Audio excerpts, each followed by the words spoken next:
Chapter 340. After settling Mu Hongyu's matter, Chu Luiyue planned to leave. Mu Hongyu was a little surprised. "You're leaving now?" Chu Luiyue glanced at Mu Qinghe and smiled. "Time is of the essence, so I have to leave quickly. But don't worry, since Vice Admiral Mu and young Master Jian have agreed to help, they will definitely take care of it. If you need any herbs, you can go to Jinbao Pavilion to look for Second Master Yan.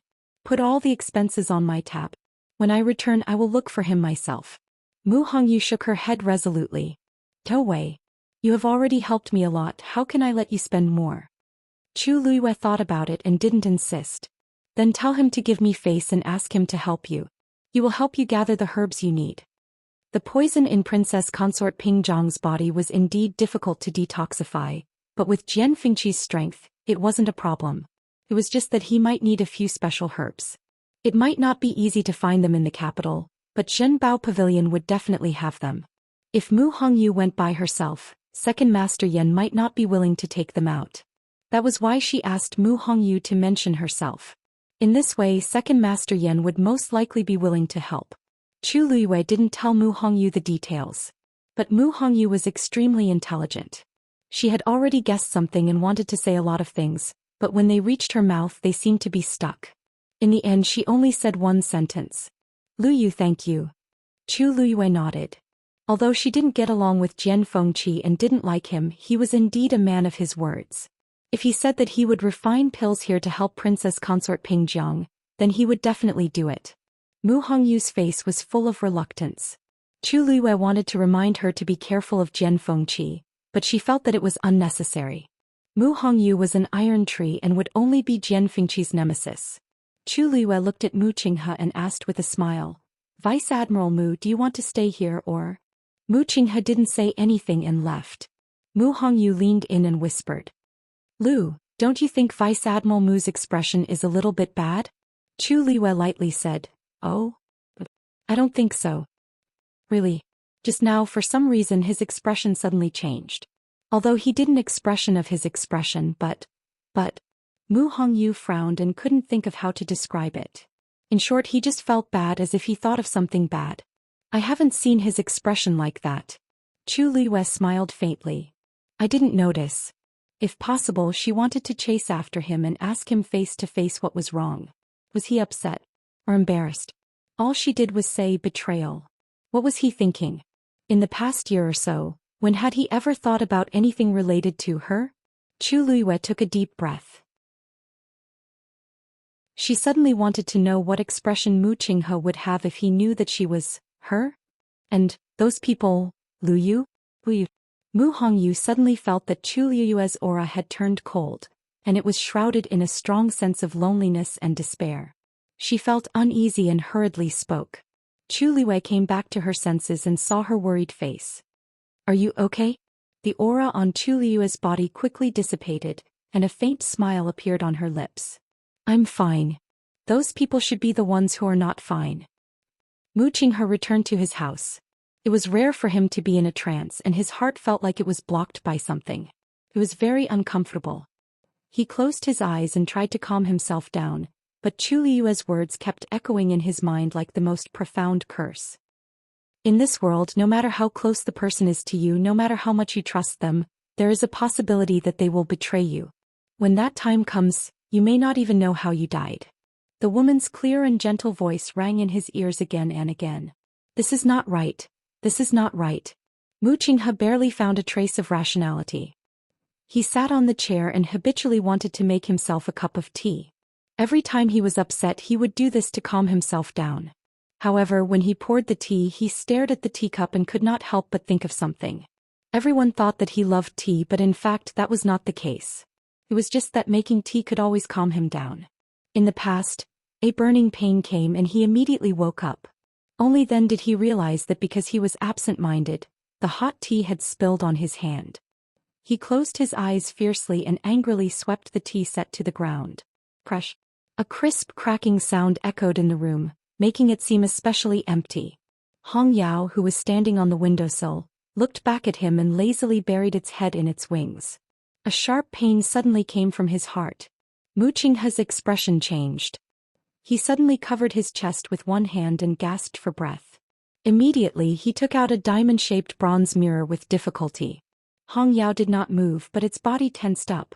The next moment, a dazzling light suddenly flashed on the bronze mirror. In the room, an invisible pressure suddenly descended. On the bronze mirror, the light gradually dissipated and a scarlet sea appeared. A voice came out from it. "Mu Qinghe, it's been so long. Why haven't you made any progress on what I asked you to do?" Mobile users, please browse and read. A better reading experience comes from the Love Network. Chapter 341. It was a young man's voice. It was low and indifferent, but there was a hint of coldness in it that made one fearful. Mu Qinghe endured the pain in his heart and gritted his teeth. "Don't worry, master. I'll do it as soon as possible. You don't have much time left." The seawater in the bronze mirror seemed to be rippling, and the thick smell of blood was suffocating. "Everyone else thinks that you went to look for the Daijing Yuan meridian, but this reason can't be delayed for too long. If you can't do it as soon as possible, then you don't have to come back in the future." Because of the pain, Mu Qinghe's lips turned even paler. "I understand." The blood-red seawater gradually dissipated and a white light enveloped it. After a while, the bronze mirror returned to normal. Mu Qinghe then felt that the pain in his body seemed to have lessened. He closed his eyes, put away the bronze mirror and leaned against the chair dejectedly. Hong Yao, who was standing by the window, suddenly flew over and landed on his shoulder. Mu Qinghe opened his eyes and glanced at it. Hong Yao inched closer and rubbed against his face. Mu Qinghe was silent for a long time before saying softly, "Don't worry. It won't take long." Chu Luyue returned to the academy and told Yi Zhiding about her plans to go to Tai Yan Academy. Although Yi Zhiding was reluctant, he knew that this was an excellent opportunity. It would be a pity to give it up. In the end, he decided to send Chu Luyue to Tai Yan Academy personally. If it weren't for the fact that the academy still had to deal with Juyou Tower, he even wanted to go there and accompany Chu Luyue before bringing her back. Chu Luyue repeatedly said that she would only stay there for 10 days and would be back soon. Yi Zhiding was finally relieved. The master and disciple pair packed up and headed there together. Country Xingluo Tai Yan Academy. After the Qingjiao competition ended, Qing Han and the elders had already brought the students back. Because they didn't get good results, the atmosphere in the entire academy was heavy and stifling. Since Heng Jingchua had used the red blood goo during the Qingjiao competition, the other two academies had also sent their elders to Tai Yan Academy to investigate. Everyone who had dealings with Heng Jingchua was investigated.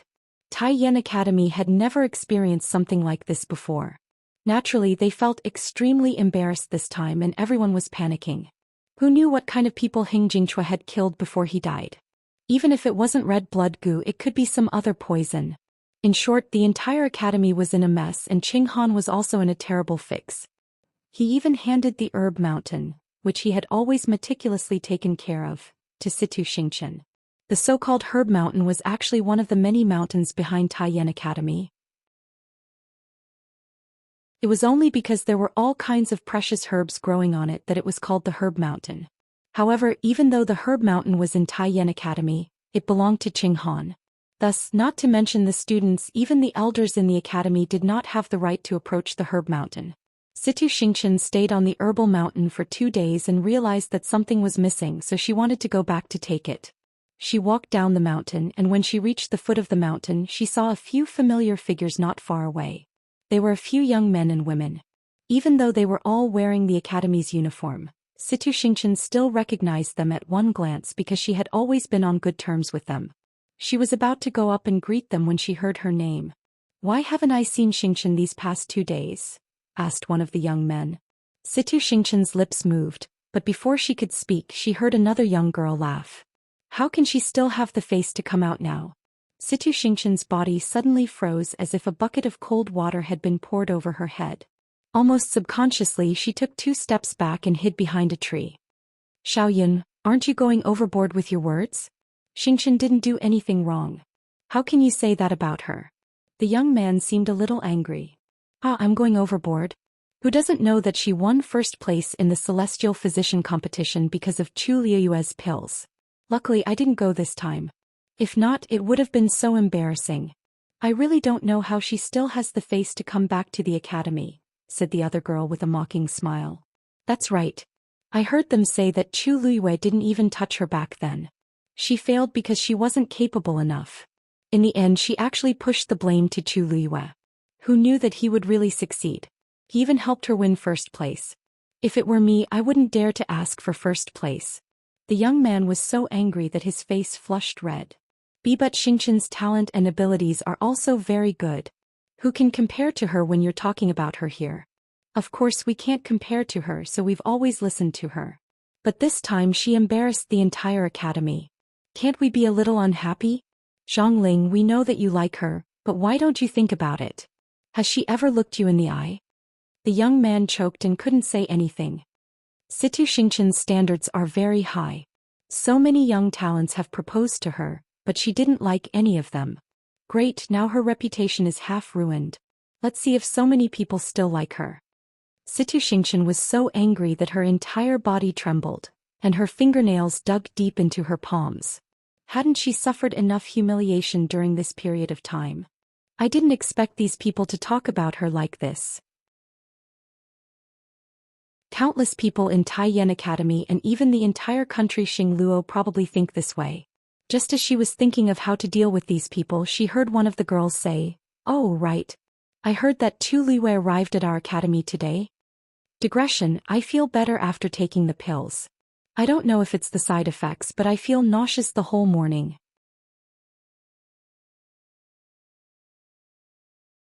Chapter 342. Situ Xianxia knitted her brows. Yeah. I think Tianlu Academy's director, Elder Yi, personally escorted her here. She should have reached the library by now, right? Wasn't she chosen by the Tianling dynasty's envoy? Why is she still here? Who knows? But since she's here, she must have been allowed, right? Have you heard that she lacked a yuan meridian since she was young?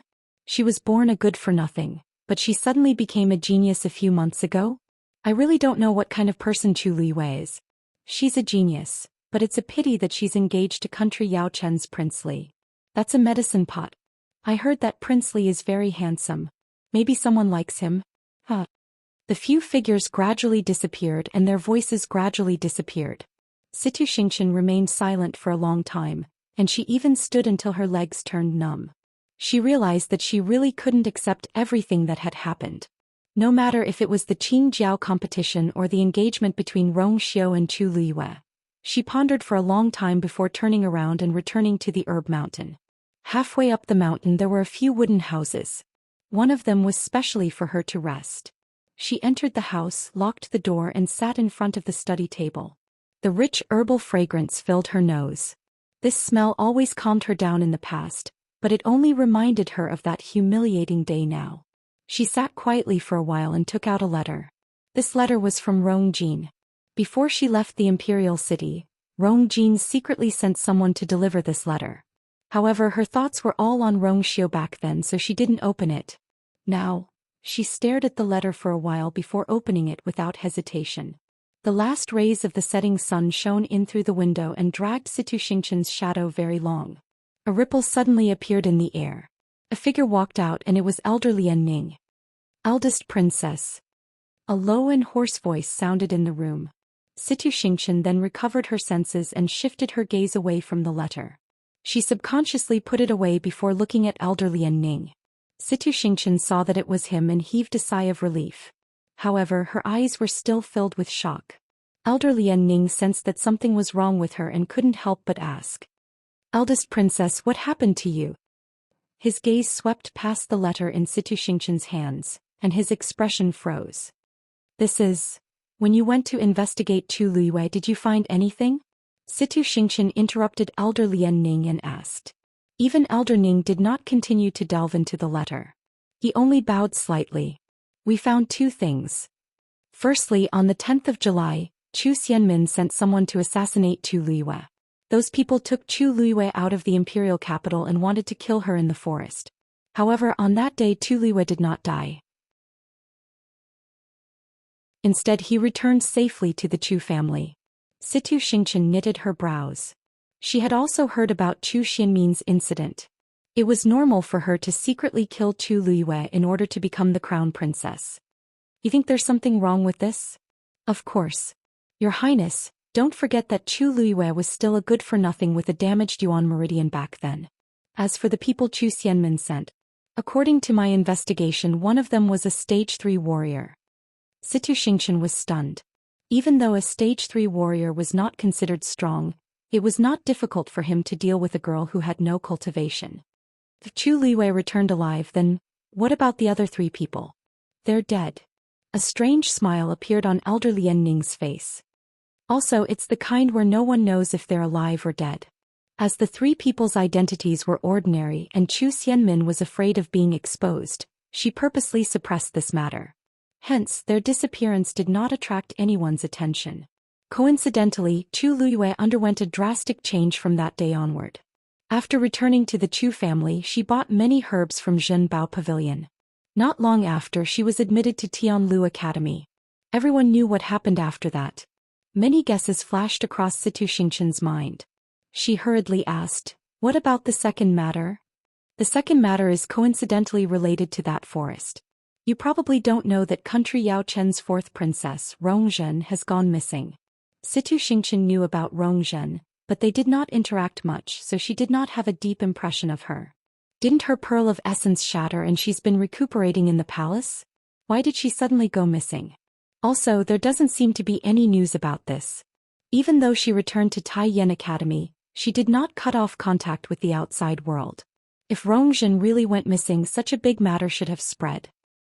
Because Rongzhen ran out on her own. He had been secretly investigating Chu Luiyue all this time and did not expect to find out something.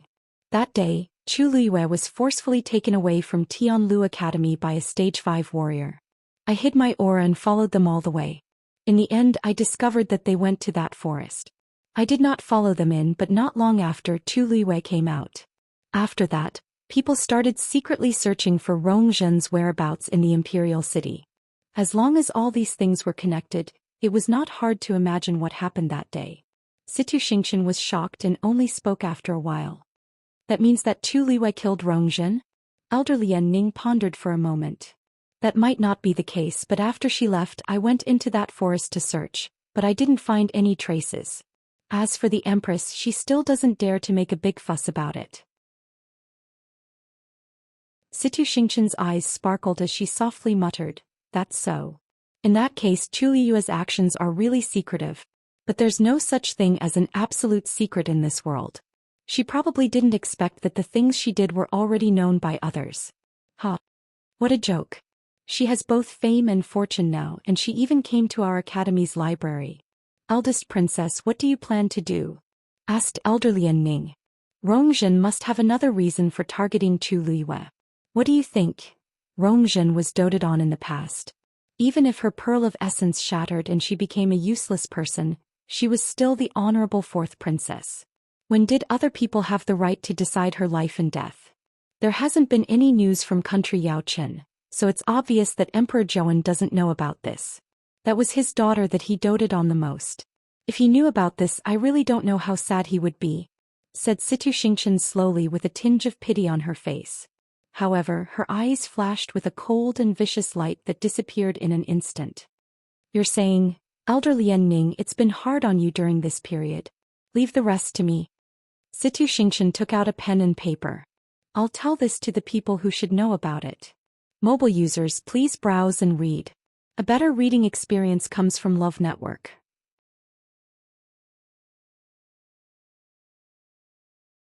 Chapter 343. Taiyan Academy. Chu Luiyue raised her head slightly and looked at the 5-story library in front of her. The golden words on the signboard shone brightly under the sunlight. "This is the library." Elder Song was standing beside Chu Luiyue. Although he did not like Chu Luiyue, Qing Han did not want to see her, so he sent him.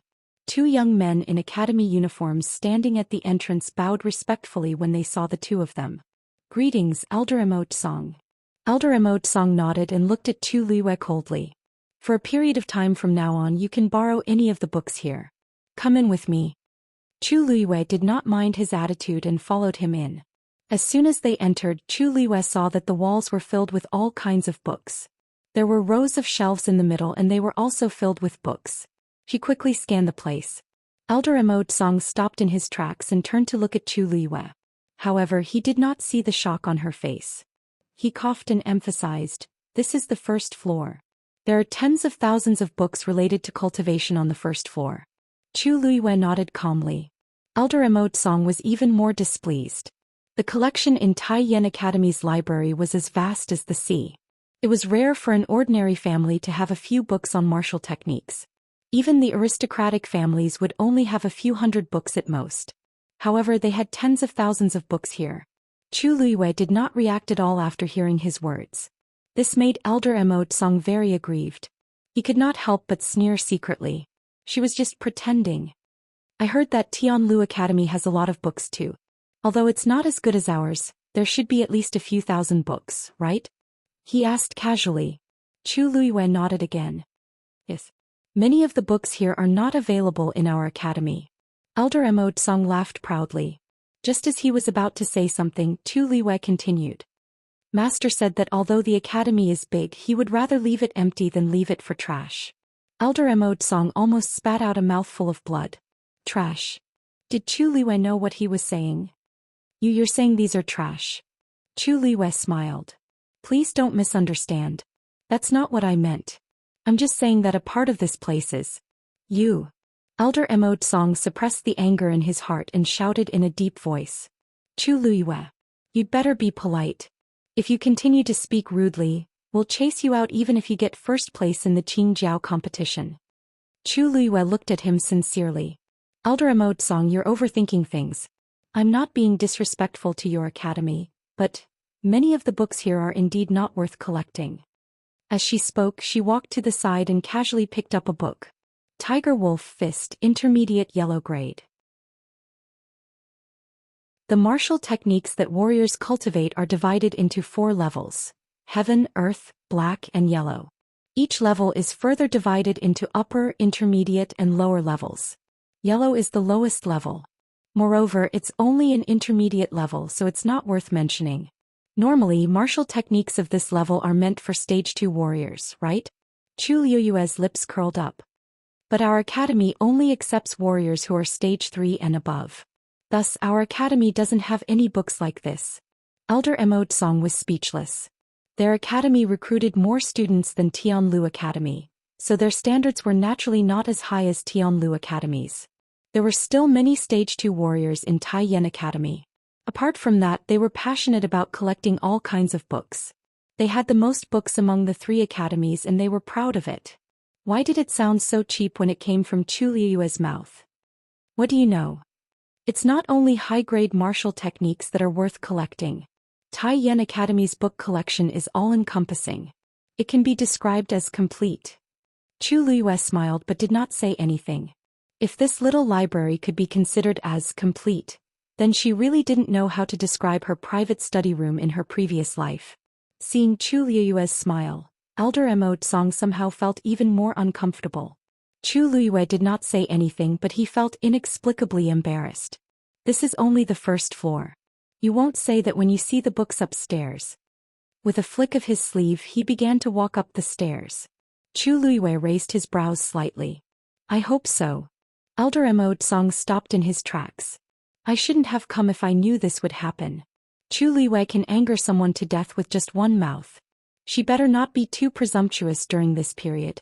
Otherwise, I'll definitely teach her a lesson." The 2 of them went up to the 2nd floor. The space here was as big as the 1st floor, but there were fewer books here. Instead, there were some glowing balls of light. These balls of light contain martial arts techniques as well. However, their levels are much higher than the ones below. Elder Emote Song's confidence was boosted a little. "I don't mind telling you that there are many lost copies here. However, it's up to you whether you can open them or not." The balls of light were corresponding barriers. The higher the level of the item, the stronger the barrier's defensive power. Based on Chu Luiyue's strength, he might not even be able to open a profound-level martial arts technique, let alone others. Chu Luiyue asked in return, "Do you mean that I can see all of these?" Elder Emote Song sneered.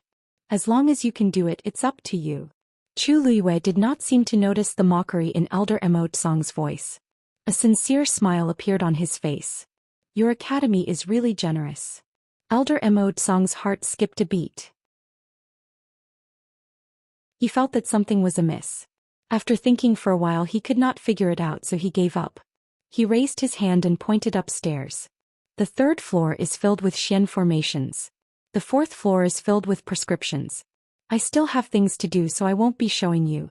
You can do whatever you want. He felt that if he continued to stay with Chu Luiyue, he would be so angry that he would fall sick. Chu Luiyue didn't mind. She just looked up and asked curiously, "Why are you here?"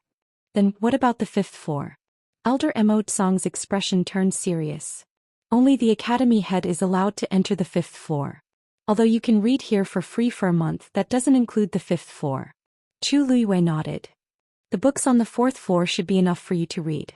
As long as you follow the rules, we won't make things difficult for you. However, if we find out what you're doing here, don't blame us for being rude." Chu Luiyue agreed with a smile. "Don't worry. I won't be here for long, so I won't waste my time on other things." Elder Mo Tsong was relieved. He gave a few more words of advice and left. Soon Chu Luiyue was the only one left in the library. She looked at the balls of light in front of her. She crossed her arms and tapped her chin with the other. "Where should I start? Mobile users, please browse for a better reading experience from LoveNet."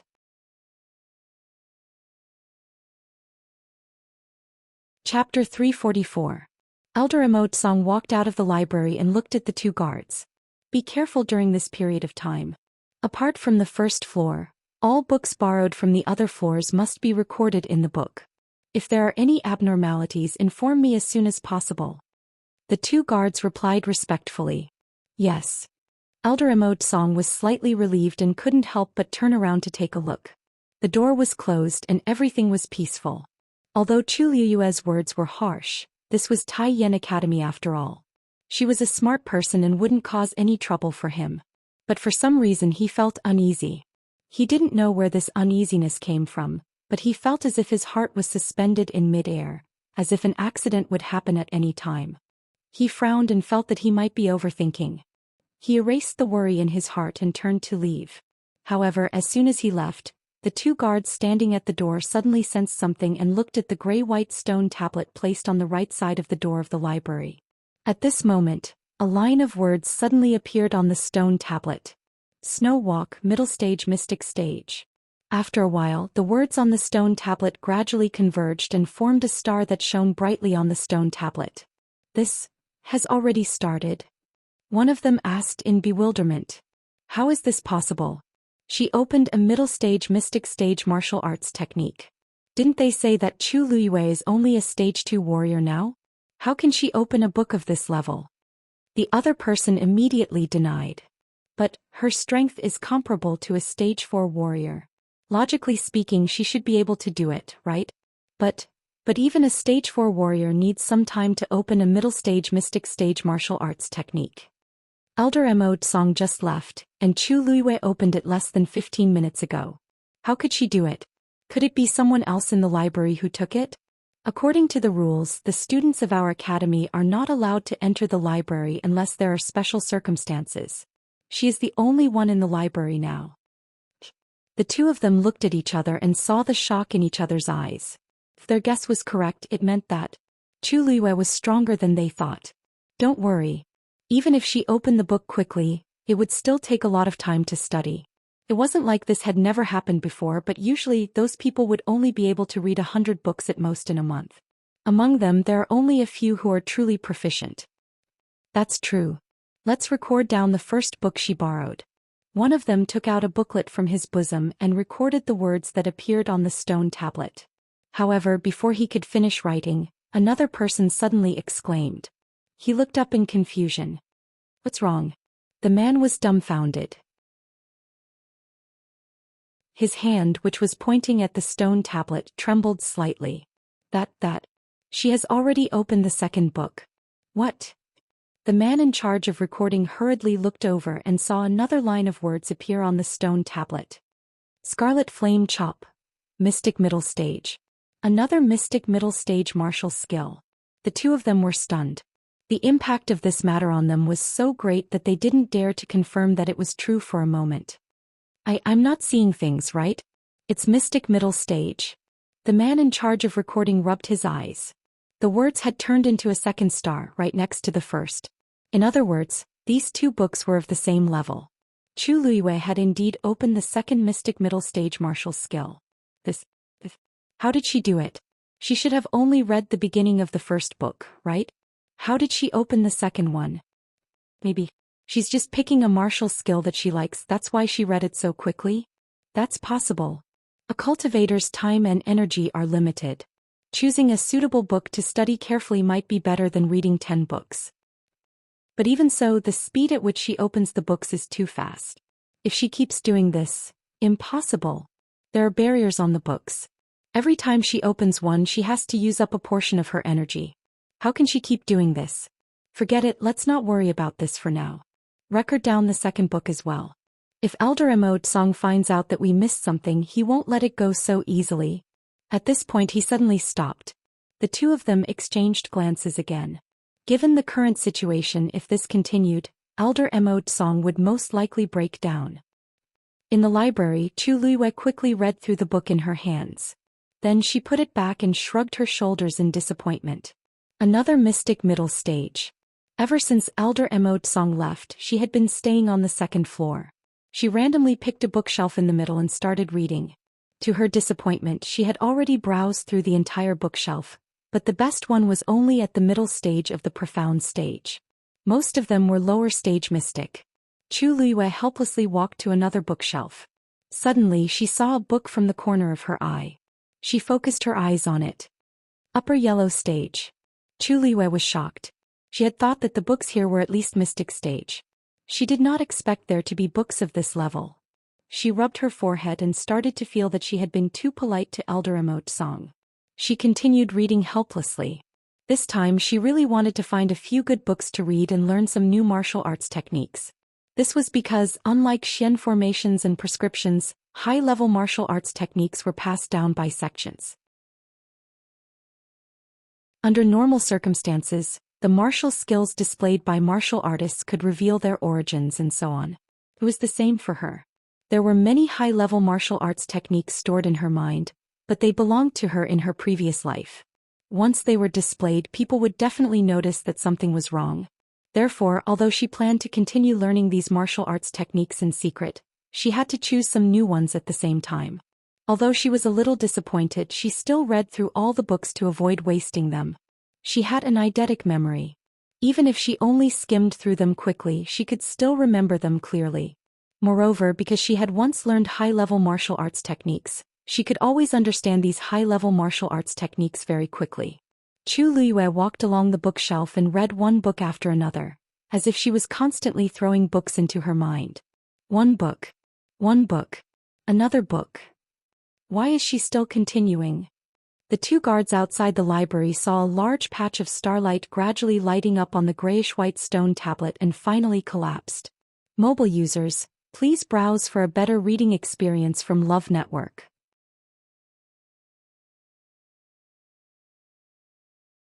Chapter 345. Chu Luiwei had only been in the library for a little over 2 hours and she had already read over 100 books. And they were all mystic class martial arts techniques. You stay here and keep watch. I'll go ask Elder Immortal Song for instructions. One of them said with a panicked look on his face. Then he quickly left. The remaining person could not help but shout. Then should I continue recording? He had written more records in the past 2 hours than he had in the past few days. More importantly, if Elder Immortal Song saw this booklet, he would be even angrier. The person who was about to leave rubbed his face in frustration. Of course. According to Chu Luiwei's trend, she's going to look through half of the library. Not only did he have to inform Elder Immortal Song, but he also had to inform the dean and the other elders as soon as possible. The only thing they could do was to remember how much Chu Luiwei had read. As long as they did their jobs well, the dean and the other elders would not be able to vent their anger on them. However, he was afraid that he would not have an easy time during this period of time. Seeing that the person had left, the remaining person wanted to say something, but he saw another line of words on the stone tablet from the corner of his eye. He could only resign himself to his fate and continue writing in the booklet, groaning inwardly. Was Chu Luiwei even human? Elder Immortal Song had just finished his work and was about to lie down to rest when he heard hurried footsteps outside. Elder Immortal Song. Elder Immortal Song. When he heard the voice, he immediately frowned and walked outside. What's wrong? The man panted as he said, That's right. Elder Emotsong Chu Lue Shi. He took a deep breath and did not know what to say. Elder Emotsong sneered. She's really restless. Did she cause a ruckus in the library? The man shook his head. No. What's wrong? Elder Emotsong was getting impatient when he saw that the man could not finish his sentence after a long time. You should go and see for yourself. The man said awkwardly. Seeing him like this, Elder Emotsong felt an uneasy feeling in his heart again. There was only Chu Luiyue in the library. Something happened, it must be her doing. But, speaking of which, she was only there to read. What else could she do? In the end, he still decided to take a look. He lifted his foot and headed towards the library. The two of them quickly returned to the library. Elder Emotsong raised his head to take a look at the library. After making sure that everything was fine, he felt slightly relieved. What's going on? Wasn't there no problem? The man standing behind him couldn't help but remind him. Elder Emotsong, look over there. Elder Emotsong turned his head to look and his expression froze. On the stone tablet that had always been quiet and plain, countless starlight actually lit up at this moment. The stone tablet was connected to the library. Every book in the library corresponded to the corresponding position on the stone tablet. Every time a book was opened, a notification would appear on the stone tablet. In the end, it would turn into a star. In this way, everything that happened in the library would be clear at a glance. However, Elder Emotsong had never seen so many stars on the stone tablet at the same time. In fact, they had even joined together into a single piece. Is there something wrong with the stone tablet? He subconsciously suppressed that absurd conjecture and asked anxiously. However, the answer given by the two of them made his heart sink to the bottom of the valley. Elder Emotsong, this is the record of the books that Chu Luiyue opened after she entered. The man who had been taking notes said bitterly and handed over the booklet. Elder Emotsong glanced at it and saw that the brand new booklet was already half filled. His eyelids twitched violently. Almost uncontrollably, he stiffly took the booklet and flipped through it a few times. Page by page, line by line, everything was clear and clear. The ink on the latest page was not even dry yet. His lips moved, but he didn't know what to say. His hand that was holding the booklet trembled slightly. Elder Emotsong, ever since you left, Chu Luiyue has been reading rapidly. I don't know how she did it, but the words on the stone tablet kept appearing one after another. This is the result of more than 2 hours of... Wait. Elder Emotsong, she opened another book. The man was explaining carefully when he suddenly saw another line of words appear on the stone tablet. He immediately opened his mouth nervously. Elder Emotsong gritted his teeth and turned to look. The light on the stone tablet was especially dazzling. Crush. He suddenly threw the booklet back into the man's arms and shouted angrily, You're a traitor. Keep writing. I'd like to see how much Chu Luiyue can read. The man hurriedly opened the booklet again and wrote another line with trembling hands. Elder Emotsong stared at the library as if his gaze could pierce through it and cut Chu Luiyue like a knife. Something was wrong. Something was definitely wrong. Apart from the first floor, most of the books on the other floors had a barrier. Chu Luiyue might be able to open a few books, but how could she keep reading like this? Could it be that her force wouldn't run out? Moreover, even if she could open them easily, how could she read so many books in such a short time? Elder Emotsong, don't worry. Chu Luiyue is reading so quickly. She must be picking the books she likes. She must have thrown the books away after a glance. It's just a bluff. She might not have learned anything at all. Elder Emotsong's mood improved a little when he heard this. In fact, he was thinking the same thing. This was the only reasonable explanation. Greed is like a snake trying to swallow an elephant, he said hatefully. Elder Emotsong, you're right. Chu Luiyue is only in her teens. She just won the Qingjiao competition, so it's natural for her to be arrogant. She won't benefit from doing this. She might not be able to pick anything until the end of the competition. As soon as he finished speaking, the stone tablet suddenly emitted a dazzling light. Elder Emotsong and the other elders looked over in shock and exclaimed, She found an Earth-grade martial arts technique. Mobile users, please browse for a better reading experience from Love Network.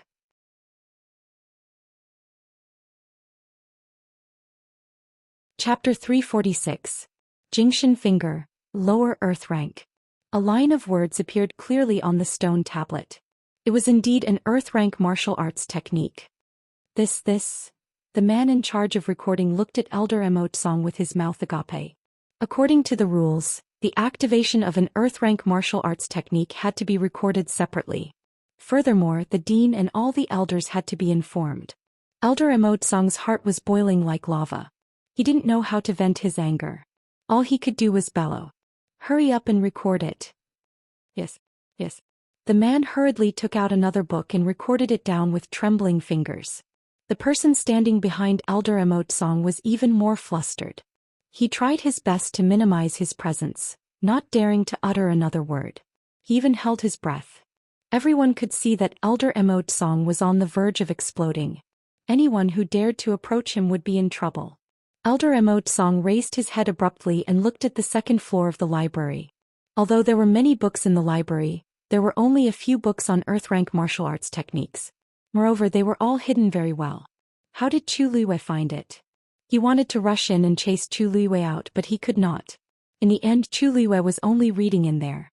She did nothing else. Even if she was reading at a breakneck speed, it was not her fault. Therefore, they could only continue to wait. If Chu Luiwei continued to behave like this, they would have to wait until the time was up for her to come out. Elder Emotsong Chu Luiwei may have unlocked an Earth-rank martial arts technique, but it's not all for nothing. Look, it's been a while, but she hasn't continued to read other books. She must be studying that one.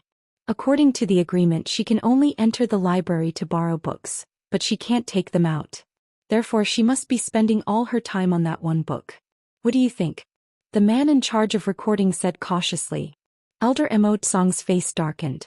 Of course, he had thought of that, but it was an Earth-rank martial arts technique after all. Now that Chu Luiwei had found him, he felt that he had suffered a great loss.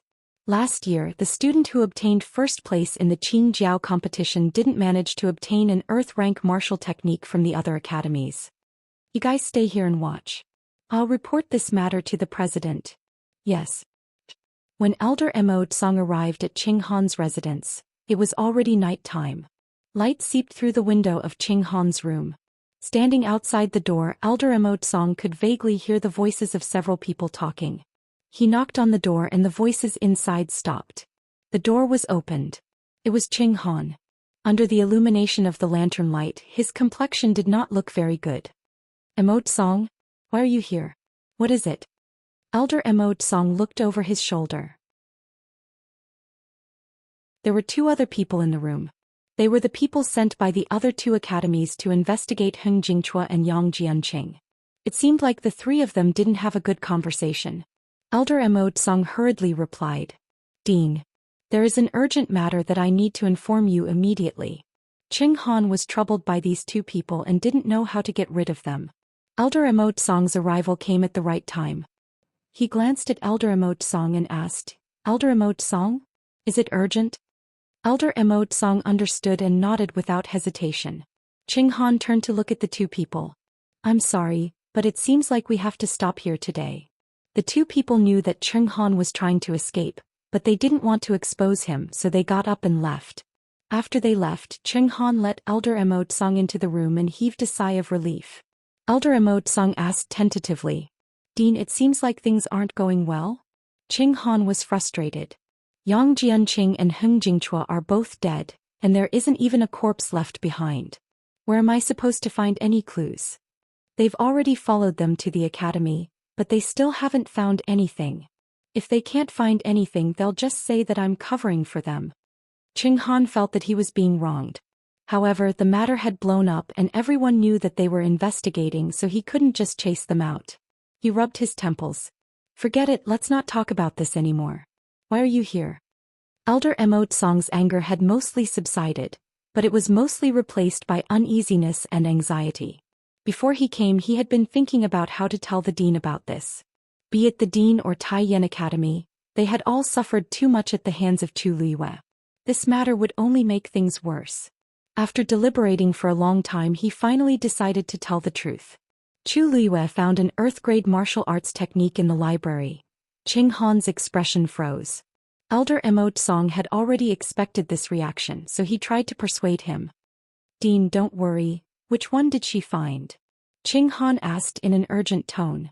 Elder Emote Song thought for a moment and said, I think it's Jingshan Finger? This martial arts technique is earth grade. Crash. Bang. Qing Han stood up abruptly and the chair under him toppled over. He grabbed Elder Emote Song's collar. What did you say? Elder Emote Song recounted the matter with difficulty. Earth grade. Fortunately, she has stopped studying this book. Bam. Qing Han pushed him out of the library. Elder Emote Song staggered a few steps and crashed into the wall. Qing Han's strength was extremely great. This collision almost cracked his shoulder blade, but he didn't dare to show the slightest bit of dissatisfaction. He rubbed his shoulders, only to see that Qing Han had already left with large strides. Ding! He was shocked and quickly chased after him. As he chased after Qing Han, he recalled Qing Han's reaction. The dean seemed to be particularly concerned about this matter. Even if Chu Luiyue had obtained an earth-grade martial arts technique, the dean's reaction should not have been so intense. He frowned and quickly caught up with Qing Han. Inside the library, Chu Luiyue sat cross-legged. In front of her, a book floated quietly, flipping page by page. She stared at the words and pictures on the book, imprinting them in her mind. Jingshan Finger. Although it was only earth grade, it was one of the best martial arts techniques in the library. This was a martial arts technique that was related to finger techniques. A martial arts technique of this level was not something that could be mastered in a short period of time, so Chu Luiyue planned to memorize it first and practice it seriously when she had the time. Earth-grade martial arts techniques were something that ordinary cultivators would need to read hundreds of times before they could begin to understand and thousands of times before they could master it. However, Chu Luiyue was different. She had read many martial arts techniques that were more advanced than this one, so it did not take her much effort to read this one. However, when she had read 1/3 of the book, she suddenly felt that something was wrong. Why was this Jingshan Finger more complicated and obscure than the ones she had read before? Mobile users, please browse for a better reading experience from LoveNet.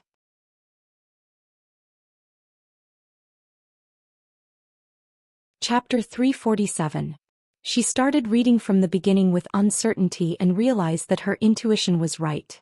This Jingshan Finger was indeed more exquisite than the finger techniques she had practiced before.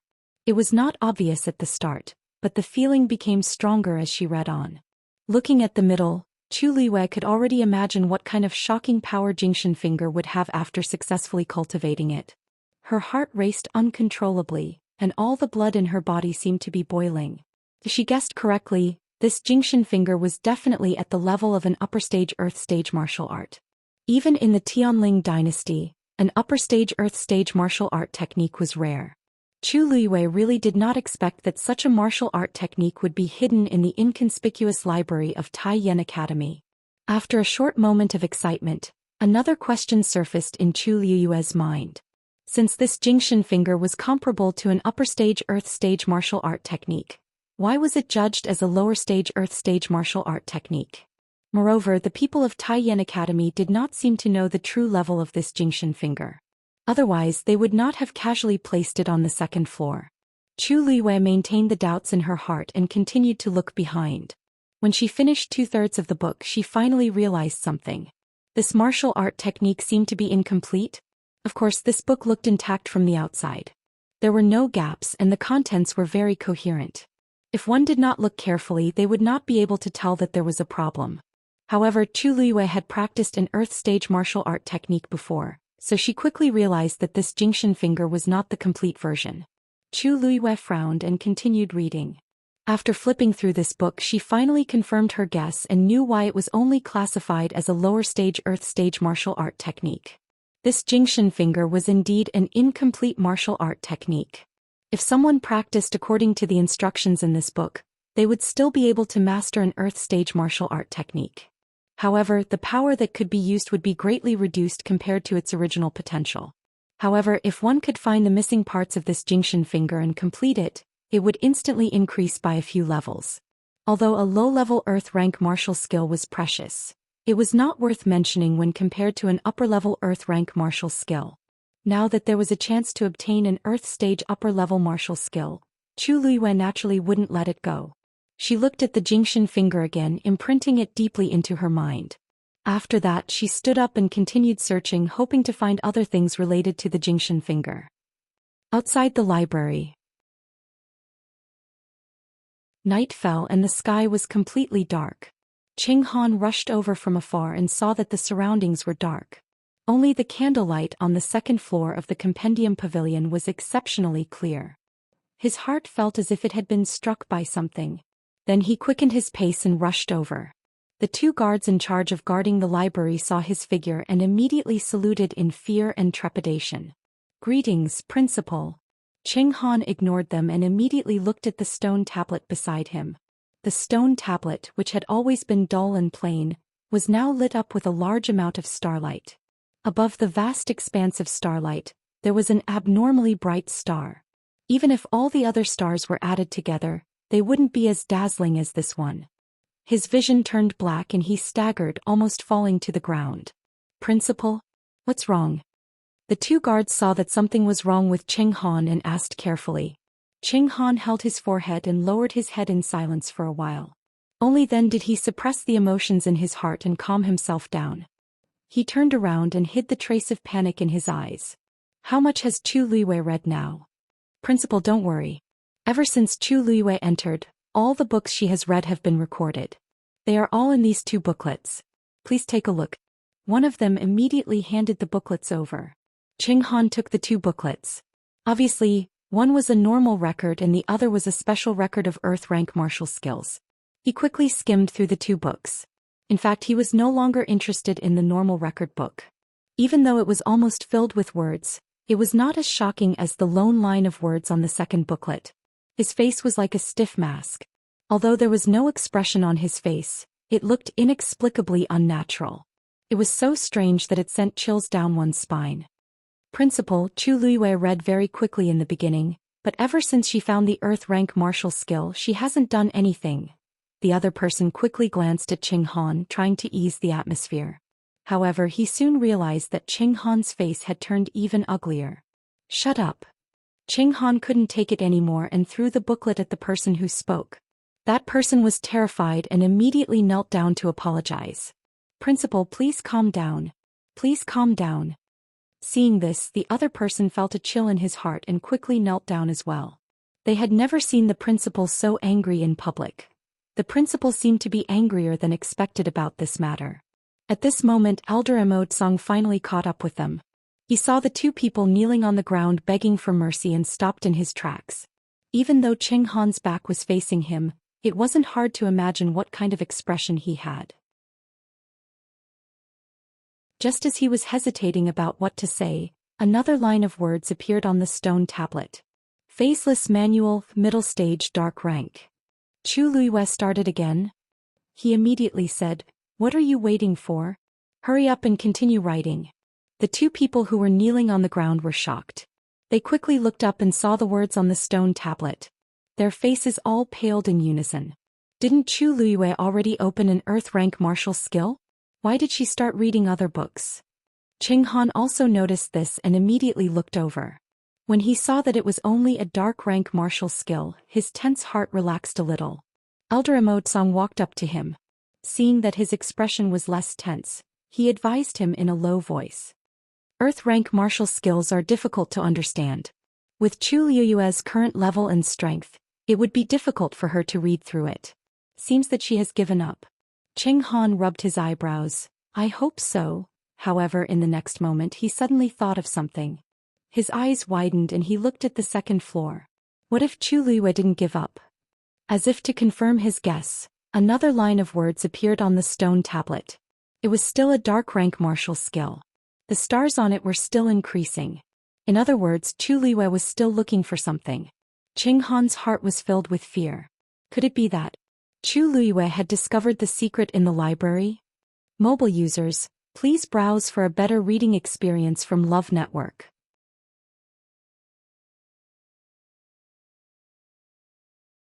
Chapter 348. Chu Luiyue seems to be on the second floor. She seems to be more talented as a mystic cultivator and celestial physician. Why isn't she on the third or fourth floor? Elder Song did not notice Qing Han's expression and muttered to himself. This made Qing Han even more worried. That's right. If she doesn't know something, why is Chu Luiyue only on the second floor and not on the other floors? She started reading other books after finding the Earth rank martial skill. She's obviously looking for something. Qing Han could not help but feel anxious. However, he could not rush in and ask Chu Luiyue to stop. The words on the stone tablet continued to appear. Chu Luiyue was still flipping through the books on the second floor at an extraordinary speed. One book. Another book. Qing Han stood there motionless. The others did not dare to move and could only wait with him. After a long time, Elder Song finally asked. Dean, Chu Luiyue is going to be in there for a while. You're not going to wait here forever, are you? Qing Han was even more frustrated. Of course he knew. This was what he was most worried about. Previously, he did not expect Chu Luiyue to find the Jingxian finger and even open it to take a look. However, it would be strange if she continued to stay here and would attract more attention. Careful. Record down all the books that Chu Luiyue borrows. With that, he waved his sleeves and left. Elder Song felt that Qing Han's reaction was strange and could not help but look at the library again. What's the dean worried about? After Qing Han and Elder Song left, only the other two were left to guard the library. Since things had developed to this point, they did not dare to be careless and continued to guard the library. Time ticked by and soon the moon was high in the sky. However, the lights on the second floor were still on. One of them yawned and could not help but grumble. How long is Chu Luiyue going to read? What time is it? Why isn't she asleep yet? The other person was also affected and became tired. Who wouldn't want to be able to enter the book collection pavilion and read as they wish? If it were you, would you be willing to sleep in there? Besides, she had found an Earth rank martial skill. Who knew how excited she was? In any case, if I were to obtain an Earth grade martial skill, I would read it even if I didn't sleep or rest. That may be the case, but everyone needs to rest, right? She's not tired, but I've written so many words today. I'm tired. The two of them waited for a while longer. Seeing that Chu Luiyue had no intention of stopping, they had no choice but to take turns recording. This isn't. Chu Luiyue quickly browsed through another bookshelf, but she still did not find anything. Ever since she discovered Jingxian finger, she increased her reading speed. Until now, she had already read 1/5 of all the books on the second floor. However, she didn't find anything related to Jingxian finger. That martial technique scroll was like a lost pearl in the vast sea. Chu Luiyue sighed softly. Perhaps there was only one scroll of Jingxian finger here. After all, if Taiyan Academy really had the complete version, it would definitely cause a huge commotion. Chu Luiyue was about to continue moving forward when Dumpling suddenly appeared in front of her. Its round eyes were filled with obvious disapproval.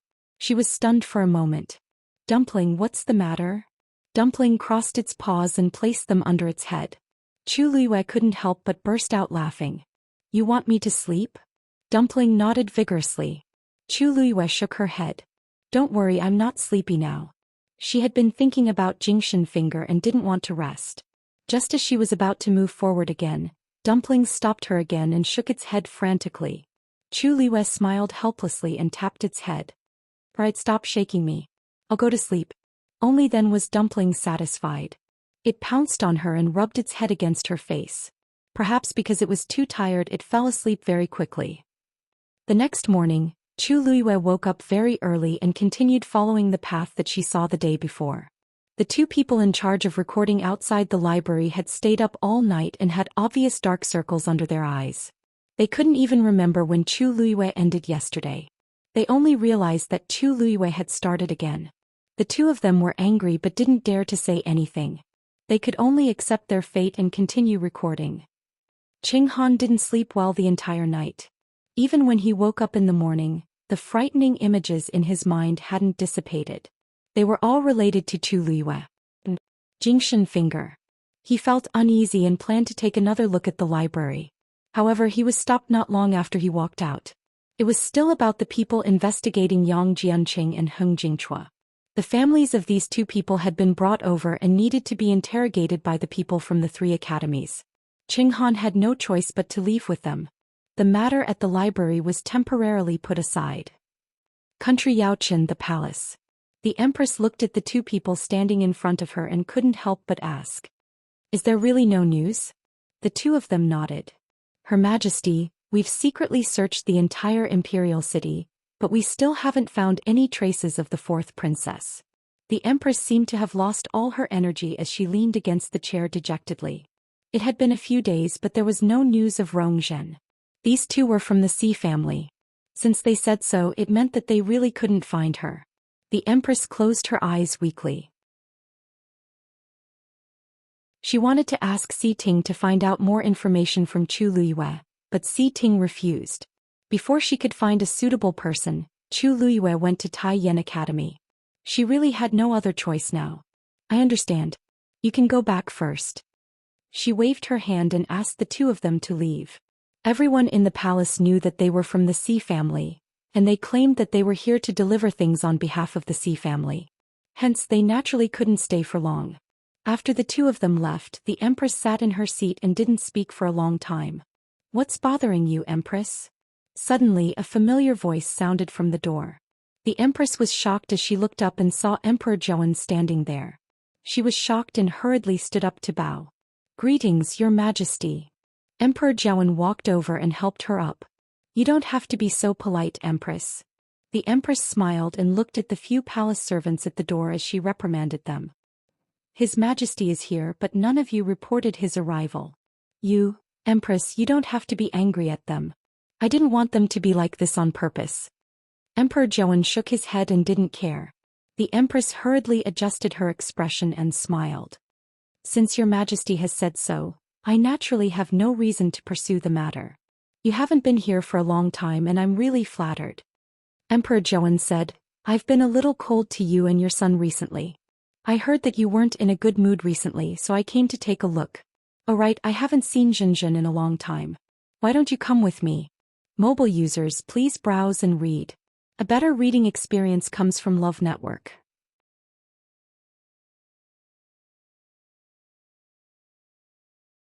Chapter 349. Upon hearing the first half of the sentence, the Empress was still elated, but the second half made her feel worse. She looked up in shock. What? Your Majesty, you want to visit Zhou? Emperor Zhou stroked his beard and sighed. That's right. Previously she was arrogant and willful, so I purposely ignored her so that she could change. Now that some time has passed, I think she knows her mistake. Besides, I really miss her, so I'm here to visit her with you. Emperor Zhou had his own considerations. Zhou did make a huge mistake, but he received the corresponding punishment. Besides, he was the one who didn't live up to expectations, and the Empress and the rest were implicated.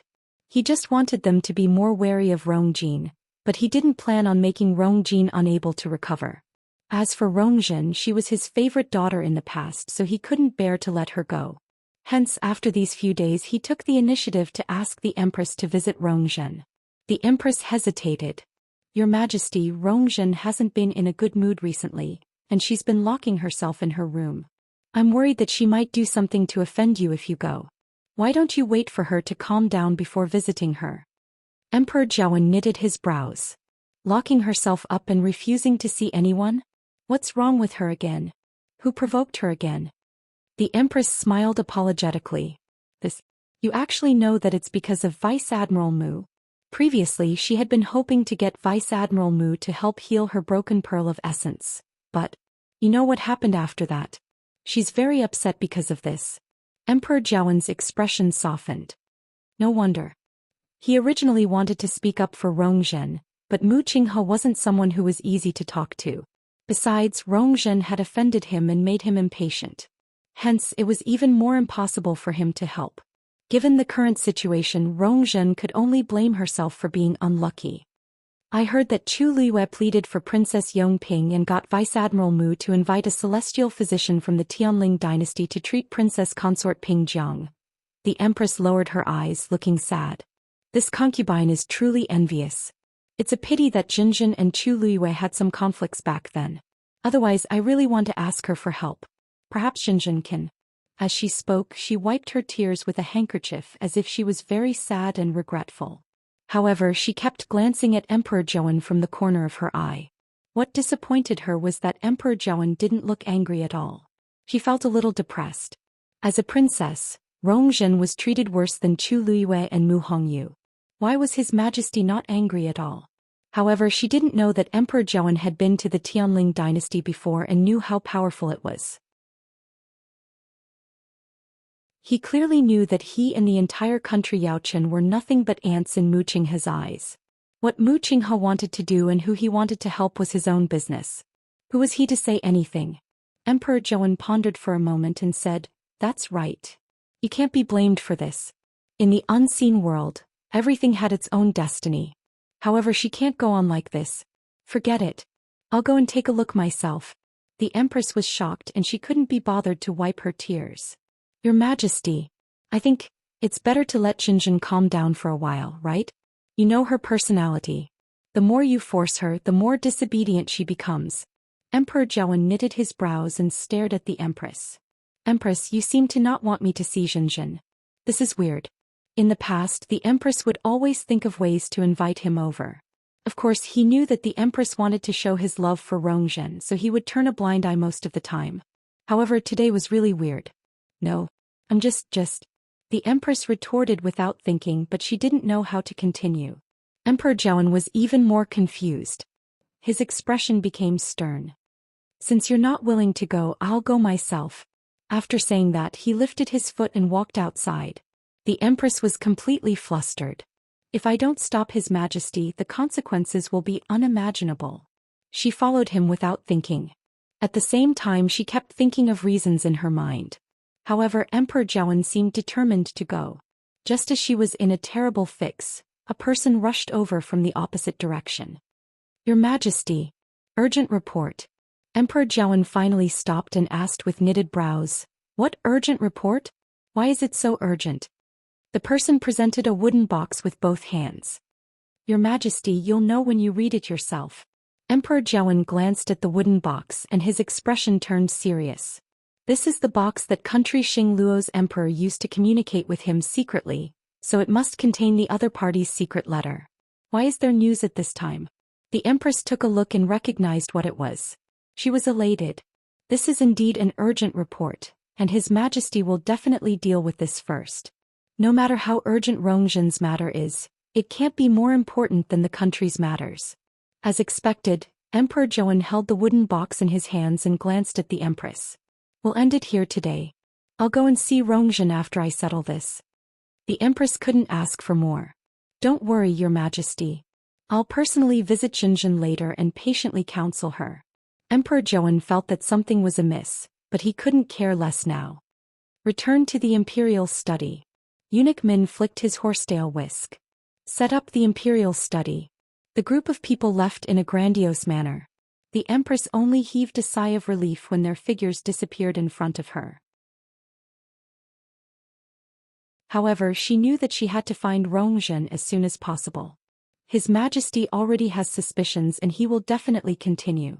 If he finds out that Rongzhen is missing, the Empress didn't dare to imagine it.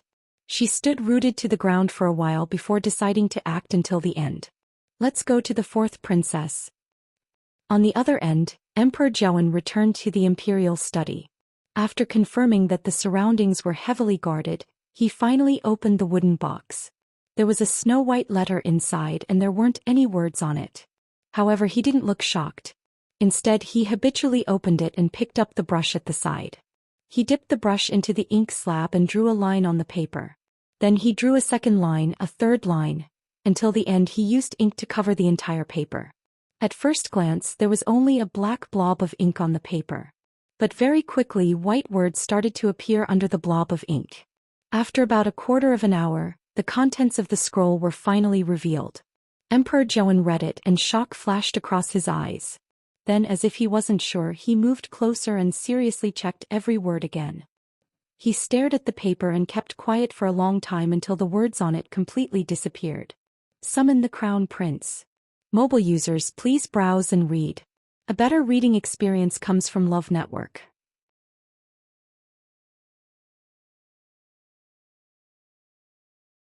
Chapter 350. In the blink of an eye, Chu Luiyue had already stayed in Tai Yan Academy for 5 days. Apart from her normal work and rest, she spent most of her energy in the library. When the morning of the 6th day arrived, Chu Liwei put down the book in her hand and let out a long sigh. There's still nothing. In the past few days she had read all the books on the 2nd floor, but she still didn't find anything related to Jingxian finger. This was within her expectations, but she was still a little disappointed. She looked up. The 3rd floor was about Xian formations and the 4th floor was about medicine. Although she didn't really need these books, she could go up and take a look. Thinking of this, she finally went up. When Cheng Han came to the library again, he saw 2 stacks of books beside each of the 2 guards. Without asking, he knew that those were the records of the books Chu Liwei had read. Cheng Han's eyelids twitched.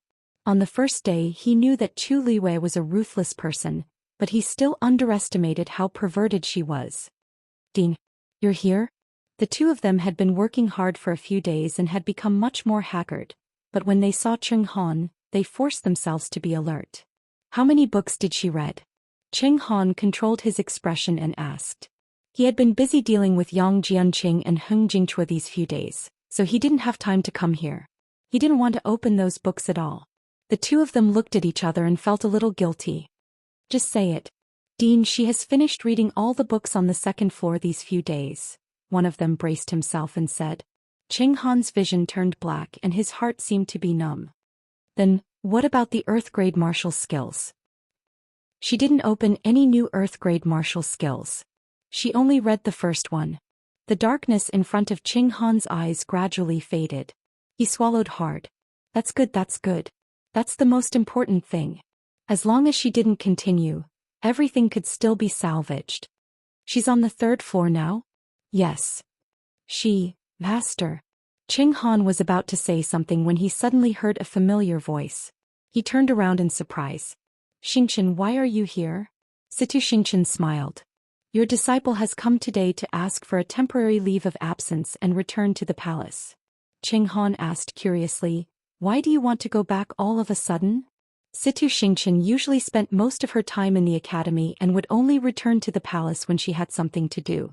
Situ Xianxia lightly nodded. Elder Zhong Yi is here today. Elder Zhong Yi? So fast. Cheng Han was somewhat surprised. Yes. Tonight, Imperial Father plans to hold a welcoming banquet for Elder Zhong Yi, so this disciple also has to make a trip back. Cheng Han knew about this matter. Elder Zhong Yi was actually country Xing Luo's empress, Zhong Yuxi's brother. He was also Situ Xianxia's uncle. He was an elder of Mingyue Tianshan and had a high status. This was also the reason why Situ Xianxia was sent there when she was young. Mingyue Tianshan was very far from here, and the people there rarely went down the mountain. Hence it was rare for Elder Zhong Yi to come out this time. The reason why he did this was because of Situ Ziyue. Previously, during the Qingjiao competition, he lost terribly to Chu Liwei and suffered a huge setback both physically and mentally. He could not recover from the setback and his body did not seem to be getting better. Zhong Yuxi's heart ached for him, so she invited Elder Zhong Yi over. On the one hand, she wanted to see if there were any problems with his body. On the other hand, she wanted to see if she could counsel him. Of course, she also missed her brother, whom she had not seen for many years. Now that Elder Zhong Yi was here, they naturally had to treat him with respect. It's my duty. When you see Elder Zhong Yi, send my regards to him, said Cheng Han. Situ Xianxia smiled and agreed. Then her gaze silently swept past the booklets beside the 2 of them, and a hint of obscurity flashed across her eyes. Are the books recorded in these booklets? The ones Chu Liwei read? Digression. There's not enough time. Let's update first. I'll continue to add a part later.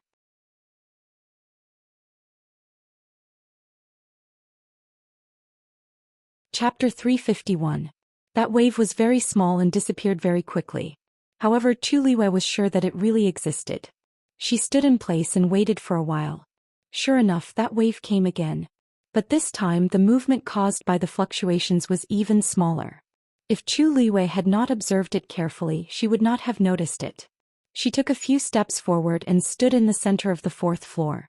Then she looked up. The entire 5th floor had a mysterious aura, as if it was isolated from the rest of the world. After a while, Chu Liwei sensed the 3rd wave. However, this time it was weaker than the previous one. It was as if the wave was gradually decreasing. Chu Liyue waited for a while more, but she did not sense any more movements. He looked around.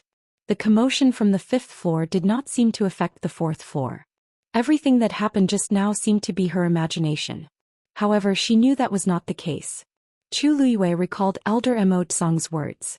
Only the president of Taiyan Academy could enter the 5th floor? Her rationality told her that she should ignore the commotion on the 5th floor and not provoke unknown trouble. However, deep in her heart, there was a faint impulse that made her unable to leave. Chu Liyue held her breath and finally walked up the stairs. Just as she was about to step on the stairs, a silver light flashed in front of her eyes. She immediately stopped and looked up. She saw a huge silver Xian formation floating above her head. Countless rays of light intertwined with each other. The Xian formation was like a magnificent matrix that sealed the entire 5th floor.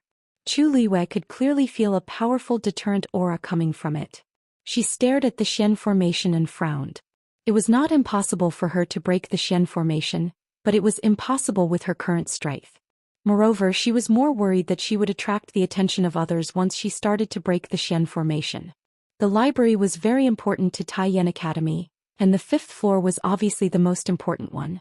Cheng Han hated her to the core, so he would definitely watch over her strictly and wait for her weakness. Chu Liyue took a step back and the Xian formation dimmed significantly. She gritted her teeth, unwilling to give up. "Do you want to go up?" A hoarse voice suddenly came from his dantian. Chu Liyue was stunned. "Legendary three-eyed eagle? Do you have a way to help me get in? It seems like you don't know much about my race's abilities." The tone of the legendary three-eyed eagle was as arrogant as ever. Chu Liyue's eyes lit up. She had actually forgotten that as divine beasts, the three-eyed eagle clan did indeed have a special ability, space freezing. The so-called space freeze referred to the ability to completely control the space within a certain range. Within that space, the legendary three-eyed eagle possessed absolute authority and supreme power. "You mean, to freeze the 5th floor?" Chu Liyue's eyes widened as she asked. "Not bad. Since I am in your body and under your control, as long as you enter my divine domain, you will be able to control everything that I can control." So it was called the divine domain. Chu Liyue's mind raced. She had to admit that the suggestion of the legendary three-eyed eagle was very tempting. On one hand, the legendary three-eyed eagle could use the divine domain to avoid attracting the attention of outsiders. On the other hand, she would have an additional layer of assurance to enter the 5th floor. Now, no one knew what would happen after going up. With the help of the legendary three-eyed eagle, it would definitely be much better. After all, it was a divine beast. Naturally, it was extraordinary. "What are your conditions?" Chu Liyue asked straightforwardly. The legendary three-eyed eagle took the initiative to help. Of course, it was not out of kindness. "I will help you this time and you will let me go." "Impossible." Chu Liyue rejected directly. The legendary three-eyed eagle's voice contained a trace of anger. "The heavenly square cauldron is already yours. Continuing to trap me inside will not benefit you at all. I will help you this time and you will let me go. Isn't this just right?" "Who said it won't benefit me?" Chu Liyue interrupted the legendary three-eyed eagle with a smile. "Look, now that you can help me go in, isn't that a benefit?" "You cunning." The legendary three-eyed eagle shouted angrily. Chu Liyue shrugged and did not care at all. "It's not the first day you know me. It's impossible to let you go, but we can discuss other things. Other than that, there's nothing else to discuss. Don't be anxious. I haven't said it yet. If I say it, you might be interested." Chu Liyue crossed his arms and touched his chin. "How about, I think of a way to help you recover your physical body?" The legendary three-eyed eagle seemed to be shocked. After a while it sneered. "You? Just me." Chu Liyue did not care about the contempt and sarcasm in its words. For an ordinary magical beast, the shattering of the core of essence means that it is completely dead. But as long as the soul of a divine beast is not destroyed, it is not really dead. Although your physical body has been destroyed, your soul is perfectly preserved in the heavenly square cauldron. The reason why you are so eager to leave is actually because of this, right? The legendary three-eyed eagle did not answer. "Of course I can't do it now, but it doesn't mean that I can't do it in the future. You are a divine beast, so you naturally know how to rebuild your physical body and let yourself be truly resurrected. As long as you tell me, I can naturally help you." After a while, the legendary three-eyed eagle said, "How do I know if you are telling the truth? Other than that, you have no other choice." Chu Liuyue's attitude was very strong. She had the heavenly square cauldron in her hands, which was what the legendary three-eyed eagle was most afraid of. It could not escape. If it was not willing to compromise, it could only continue to suffer the burning pain in the heavenly square cauldron. Therefore she was determined to win this negotiation. After a short stalemate, Chu Liyue suddenly felt a wave of pressure spreading from the heavenly square cauldron. In the next moment, a black phantom appeared above her head. She looked up. Whoosh! The phantom suddenly spread its wings. A vast power exploded from it. A black feather suddenly drifted from it and flew up to the 5th floor. Chu Liyue's gaze was fixed on it. She saw that the black feather suddenly stopped in midair. Divine realm descend. The legendary three-eyed eagle roared. The next moment, with the black feather as the center, the surrounding space began to solidify. Chu Liyue could clearly see that the entire space seemed to have solidified. Soon the huge Xian formation on the 5th floor was also enveloped.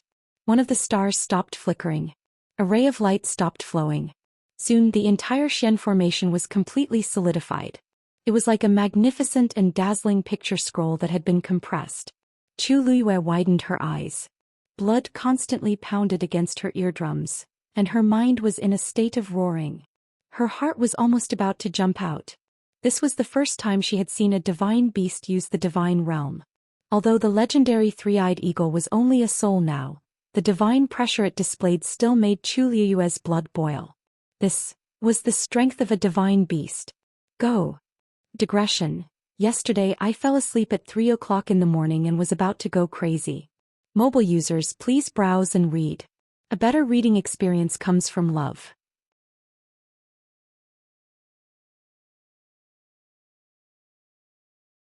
Chapter 352.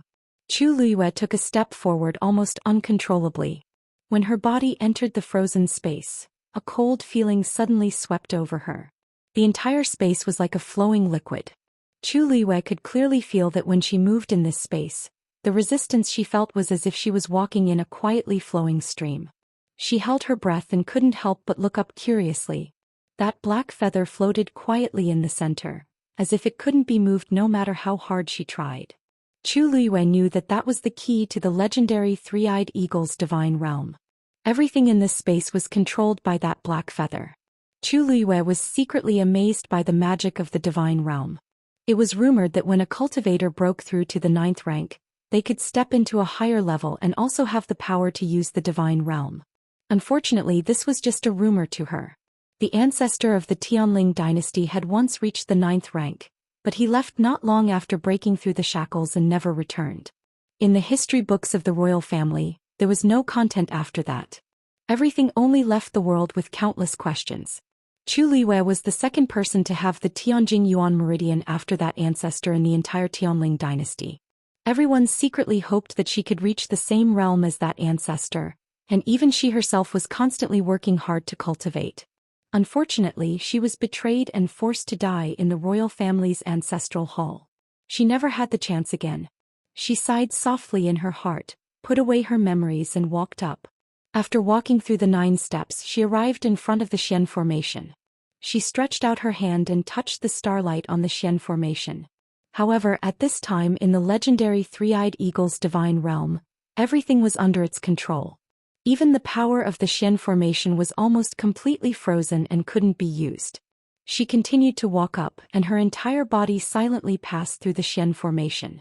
When she turned around, she saw that the Xian formation had returned to its previous state, without any trace of being touched. It had to be said that the legendary three-eyed eagle was really something, Chu Liyue thought, and finally stepped onto the 5th floor. A somewhat familiar fluctuation came from the front. She looked up. Country of Xingluo Imperial Palace. Situ Ziyue's sleeping quarters. Elder Zhongyi was taking his pulse while Situ Xingchen stood by the side and waited quietly. After a long while, Elder Zhongyi finally loosened his grip and smiled. "All right, your internal injuries are basically healed. They won't affect your cultivation in the future." Only then did Situ Ziyu's tense expression relax a little. "It's all thanks to you." If it wasn't for your help these past few days, I'm afraid that my body would have. Hey, you can't say that. I remember that Xing Chen's master Qing Han is also a 5th grade celestial physician. Even if I don't come, he will definitely be able to treat you. Elder Zhong Yi smiled and waved his hand. Situ Ziyue sighed and said, to be honest, Elder Zhong Yi, it's not that I don't trust Dean Qing Han, but I trust you more.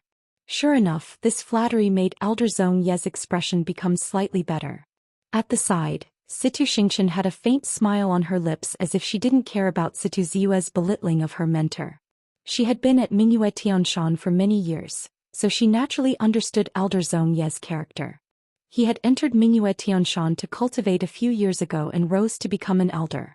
He had a respectable status and didn't think highly of people like Qing Han.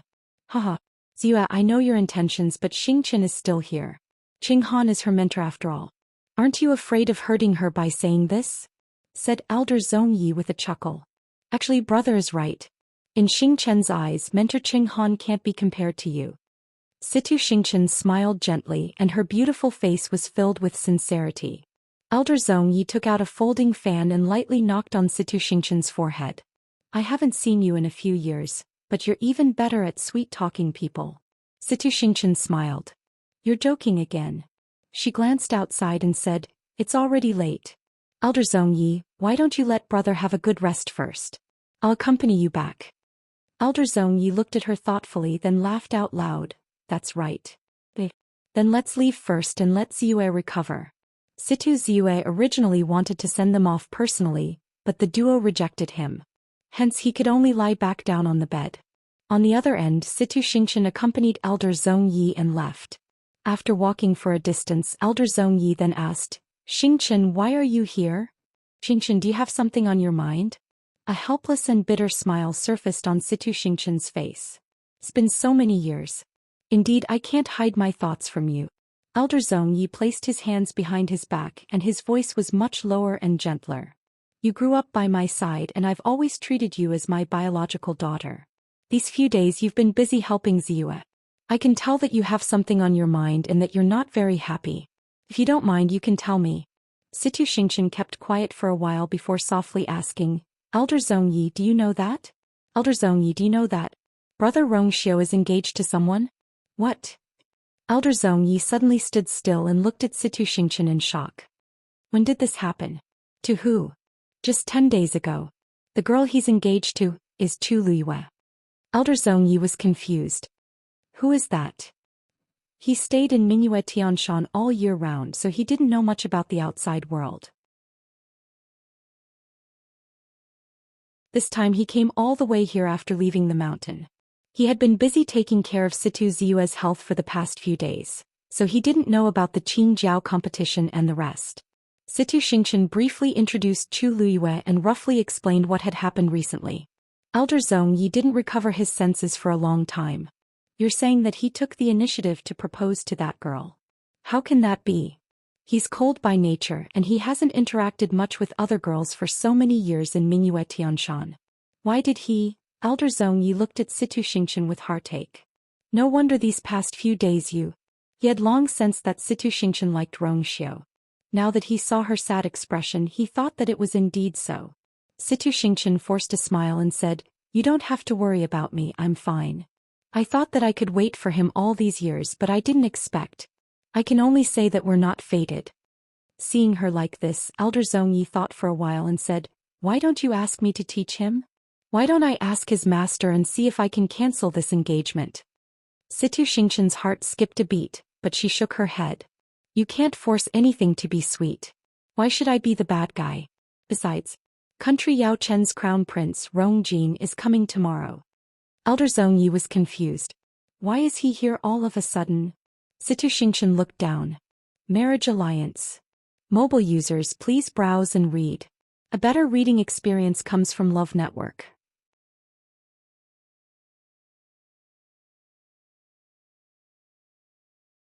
Chapter 353. Marriage alliance. With whom?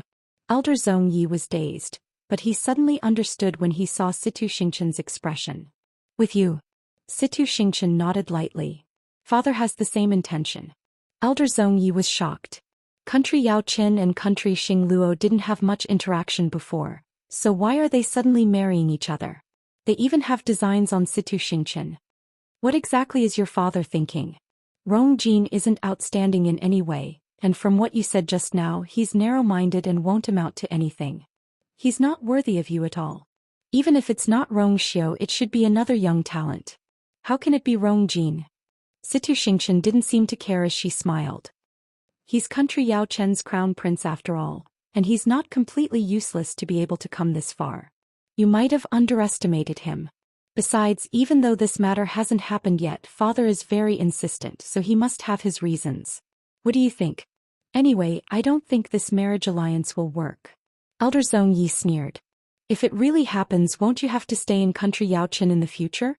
Since Rong Jin has done so many ridiculous things, it means that he can't take on big responsibilities. Even though he's still the crown prince, he can't stay in this position for long. Xingqian, don't worry. When that kid comes tomorrow, I'll definitely stop this marriage. With me around, your father won't dare to force you.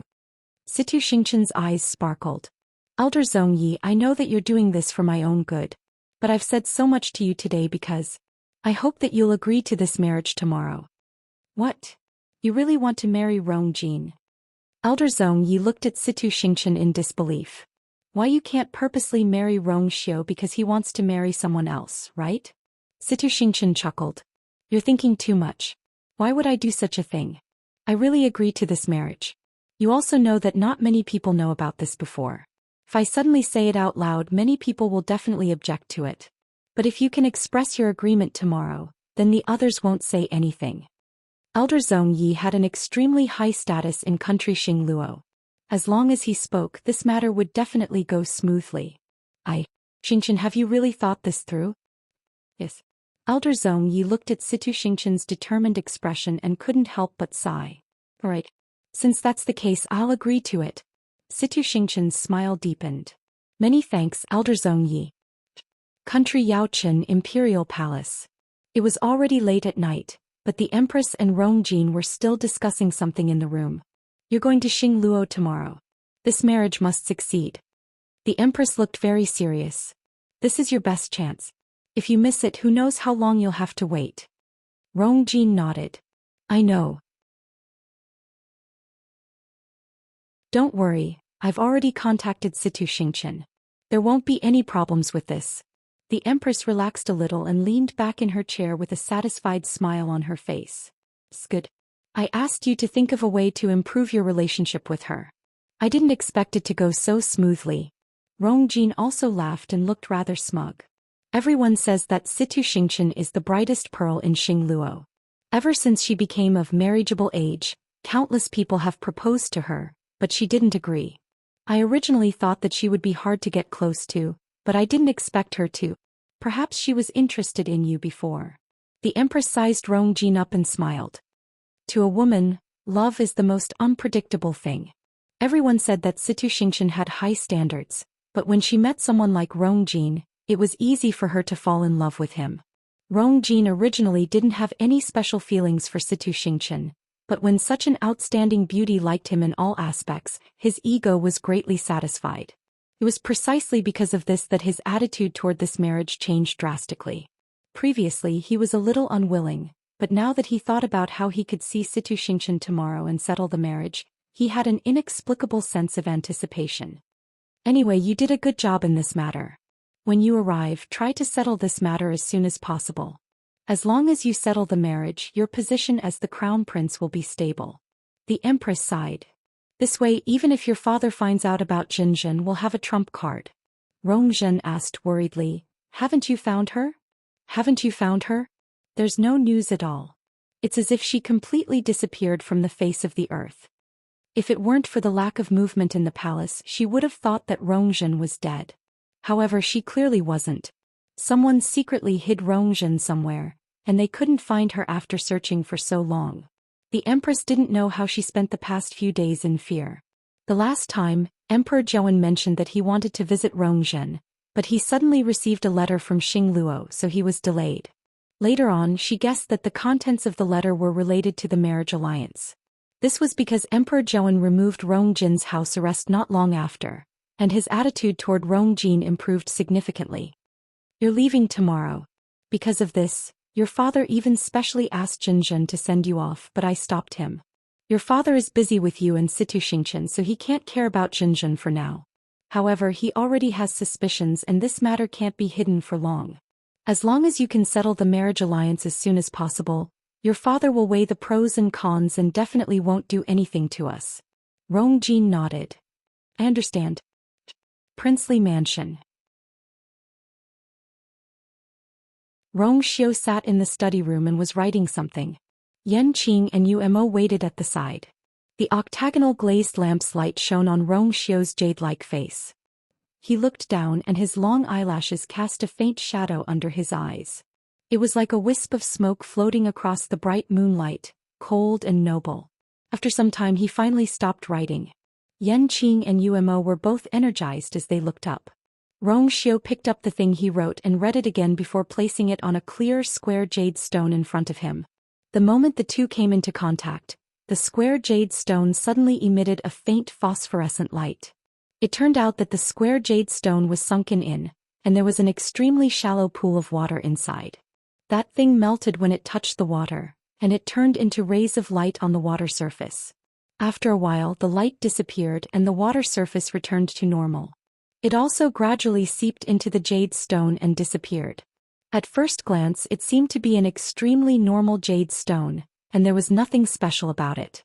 Rong Xiu pushed that thing forward and lightly said, "Send it back." "Send this back." Yan Qing stepped forward and carefully picked that thing up.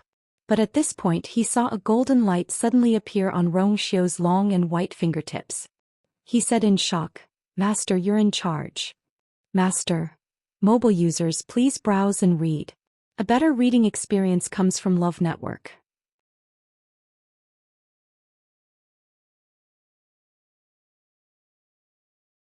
Chapter 354. Rong Xiu glanced at his fingertips, his gaze cold.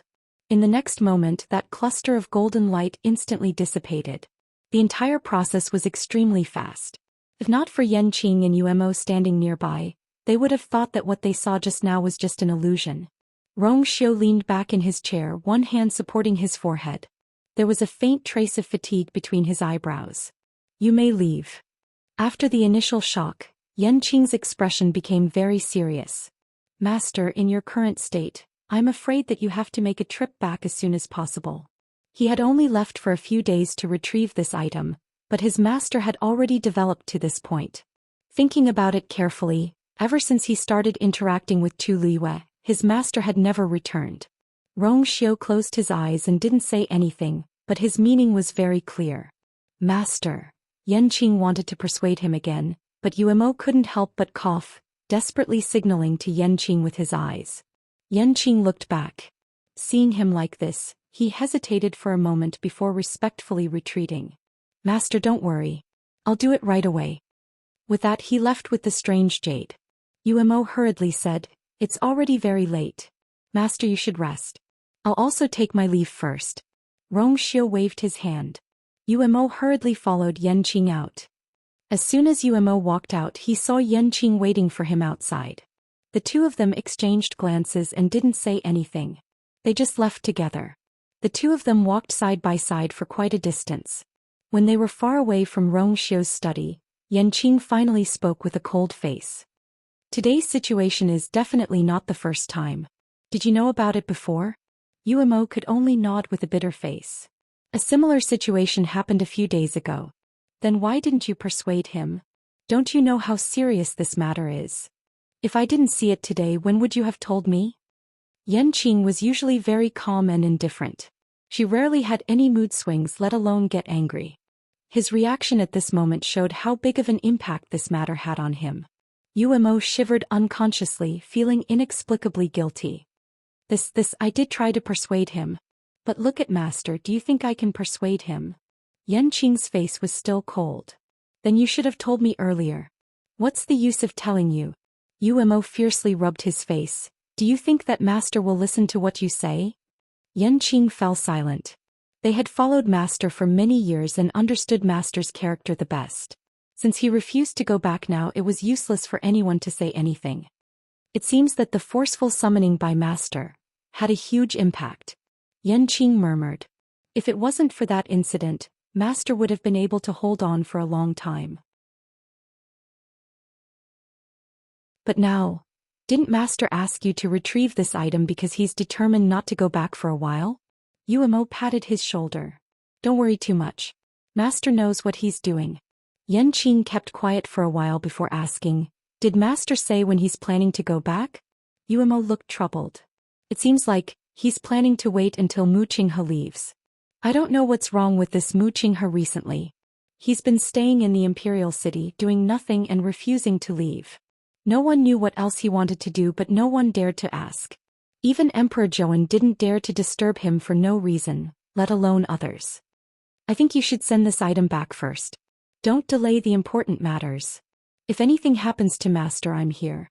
Don't worry. I'll inform you immediately if anything happens. Yanqing finally gave up after Uemo repeatedly assured him and left with the jade. Uemo looked at his departing back view and a tinge of guilt appeared in his eyes. If Yanqing knew that Master's situation was worse than what he saw today, how would he feel? Now I can only hope that Mu Qinghe leaves as soon as possible. And that person. Hurry back.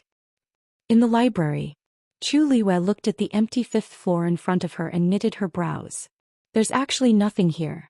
Not to mention books, there's not even a bookshelf here. At a glance, the 4 white walls were empty. Chu Liwei found it increasingly strange. That's not right. In any academy, there was no way that a place like the library pavilion would leave an entire floor devoid of content. She didn't give up as she walked forward and started to carefully check everything here. But no matter how hard she searched, she didn't find anything. She even knocked on the 4 walls, but it was still the same. After searching one round, she finally stopped. She held her chin with one hand and fell into deep thought. Previously, when she was preparing to leave on the 4th floor, she did feel 3 waves. Although each of the 3 waves was smaller than the previous one, there was no doubt that they were there. Then where did they come from?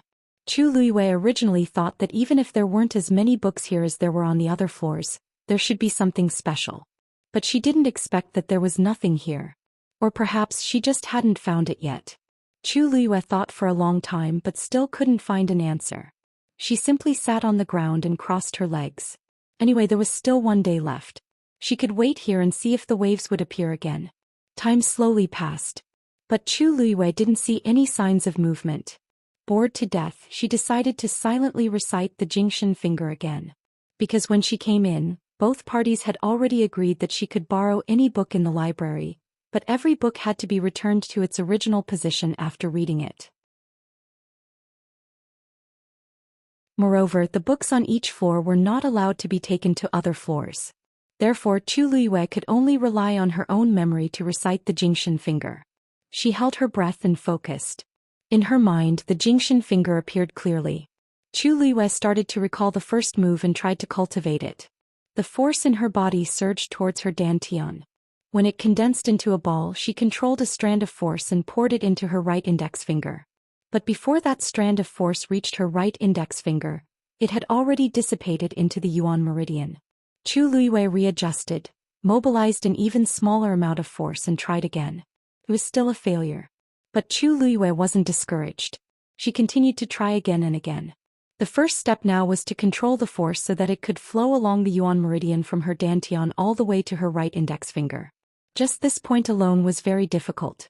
Because this required the cultivator to have a sufficiently strong Yuan meridian, it also required the cultivator to have exquisite control over the force.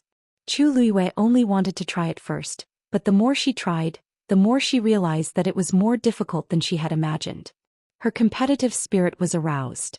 She actually tried it over 1,000 times. When the sun shone on the next morning, Chu Liu's right index finger was finally covered in a layer of faint silver. Before she could exclaim in surprise, she suddenly felt that her surroundings were bright. She subconsciously squinted her eyes and looked around. Then her eyes suddenly widened. Countless silver characters appeared on the walls around her. They were shining brightly. Digression. I'm sorry, I can't stand it anymore. Tomorrow I'll land at 6. Mobile users, please browse and read. A better reading experience comes from Love Network.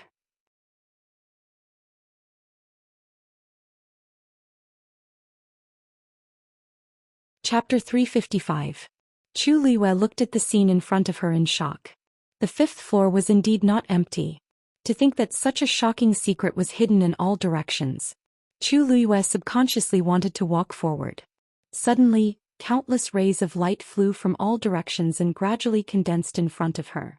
In a moment, 3 large silver words appeared in the air in front of her. Awakening God Technique. The 3 words were like flowing water, swaying gently and shining brilliantly, but with an unparalleled pressure. Chu Liyue was shocked. This aura was very similar to Awakening God Finger, but it was several times stronger than Awakening God Finger. And this pressure was even more vast and boundless. Chu Liyue's heart was beating wildly, as if it was being pulled by some mysterious force. She slowly stretched out her finger and gently tapped on the 3 large words. It was like a stone being thrown into a calm lake. The void in front of her suddenly rippled, with the 3 words as the center, spreading out in all directions. The ripples spread to the surrounding walls. Buzz. The subtle ripples came again. Chu Liyue looked over. The words that appeared on the surrounding walls seemed to be affected as well. Like the stars in the dark night, they flickered and disappeared.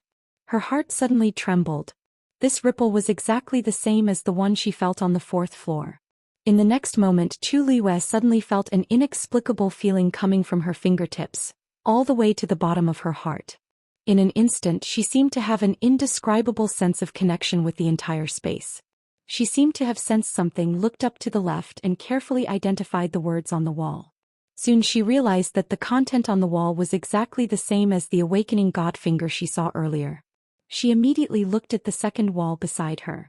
Sure enough, the content on the wall was the same as the Awakening God Finger. But as she looked at it, Chu Liyue realized that something was not right. The thing on the second wall had actually transformed the Awakening God Finger into a palm technique. And its power had also become stronger. Chu Liyue closed his eyes and looked at it seriously again. He could basically confirm that the level of this palm technique was at the middle stage of the earth stage. An absurd and bold idea suddenly appeared in Chu Liyue's mind. She couldn't wait to look at the third wall. At this point he changed from a palm technique to a fist technique. More importantly, once this fist art was mastered, it was very likely that it would reach the upper level of the earth rank. Chu Liyue took a deep breath and tried his best to suppress his wildly beating heart as he looked at the last wall. Just like the 3 walls in front of him, there was also some glowing writing on it. However, after staring at it for a while, Chu Liyue realized that he couldn't understand what it was. None of the words could be read smoothly and it looked very chaotic. Chu Liyue looked at it for a long time but still couldn't figure it out. However, this only made her even more excited. It was rumored that heaven rank martial skills were different from ordinary martial skills that were recorded with pen and ink. The heaven rank martial skills in this world were all obtained by powerful people who comprehended the heavenly Tao. If one wanted to cultivate a heaven rank martial skill, they couldn't use their eyes to see it. Instead, they had to use their force to sense it. If a cultivator's realm wasn't enough, they wouldn't be able to touch it or even understand it. Just like this moment, Chu Liyue had seen a heaven rank martial skill once in her previous life, and it was on the day of her coming-of-age ceremony. It was left behind by the ancestors of the Tianling dynasty and had always been treasured by the royal family. Originally, after she ascended the throne, she could officially start trying to cultivate the heaven rank martial skill, but she couldn't wait until that day. However, even though it had been a long time, she still clearly remembered the scene when she saw the heaven rank martial skill. She remembered everything that had happened back then clearly. She could confirm that the content on the last wall was indeed a heaven rank martial skill. Chu Liyue's hands clenched into fists. The blood in her body seemed to be boiling, making her entire body seem to be burning. In fact, when she saw the content on the second wall, she guessed that the level of these things might be gradually increasing. The result was indeed so. There was even a heaven rank martial skill. After the shock, Chu Liyue calmed down and started to think. No wonder Elder Emote Song said that only the dean could enter the 5th level. There was such a shocking secret hidden here. Once people knew about it, it would attract countless powerful cultivators to fight for it. At that time, Taiyan Academy would definitely not be able to hold on. Even the entire country Xinglua would be in trouble. However, Chu Liyue couldn't figure out why such a shocking existence would appear in this small country Xingluo's Taiyan Academy. She even suspected that the dean of Taiyan Academy didn't know what this thing was. If Cheng Han knew, why didn't he choose to cultivate it? Even if he didn't understand the heaven rank martial skill now, the finger technique, fist technique and palm technique in front of it were extremely powerful. If he didn't know, you owe me again. The legendary three-eyed eagle's voice suddenly sounded. Chu Liwei was stunned for a moment before she reacted. That's right. The heaven rank martial skills pressure was extremely strong. If it wasn't in the legendary three-eyed eagle's god territory, it would have caused a huge commotion. From this point of view, the legendary three-eyed eagle had indeed helped her a lot. Okay, I'll remember it for now. Chu Liwei didn't mind and admitted it straightforwardly. The legendary three-eyed eagle was silent for a moment before it said coldly, "You're quite lucky." Chu Liu's lips curled up. Of course. How could it be just not bad? It was simply heaven-defying. This was a heaven-rank martial skill. Some people might not even see it in their entire lives. She had only come to the library to read, and she actually had such a fortuitous opportunity. Even Chu Liwei couldn't help but sigh. This trip was really worth it. However, there was a very troublesome problem now. She didn't seem to have a way to take this god-stunning technique away. She had already memorized the god-stunning finger. The god-stunning palm and god-stunning fist were much more complicated, but she could completely memorize them as long as she read more. The most troublesome thing was the thing on the last wall. She realized that she couldn't remember the contents at all. The heaven rank martial skill contained an extremely strong pressure. According to her current realm and strength, she couldn't comprehend it at all.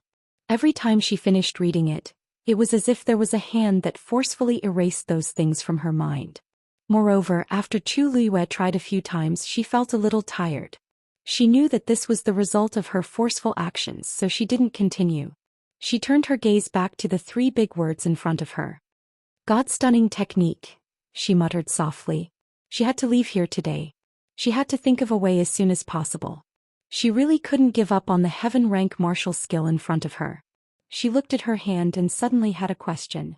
How did she summon this god-stunning technique just now? Suddenly, there was a fluctuation in her dantian. Chu Liwei was slightly shocked.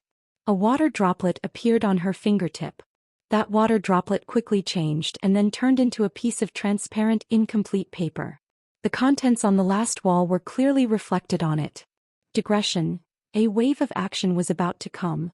Mobile users, please browse and read. A better reading experience comes from the Love Network.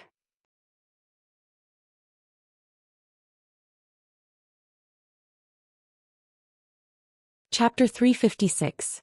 The stars on the transparent remnant page shone brightly, and it actually flickered along with the words on the wall. Then that thing flew back to Chu Liwei. Chu Liwei looked over, and when she saw what was on it, she immediately sucked in a breath of cold air. The content on the transparent remnant page was exactly the same as on the last wall. Every character, even every glimmer, was exactly the same. The size of this transparent remnant page was probably not even 1% of the wall. But when Chu Liwei looked at it, for some reason she felt that those characters were reflected on the transparent remnant page, and they were still clearly visible and even seemed a little small and empty. It was just a transparent remnant page, but Chu Liwei felt that it seemed to contain a huge space that could accommodate everything.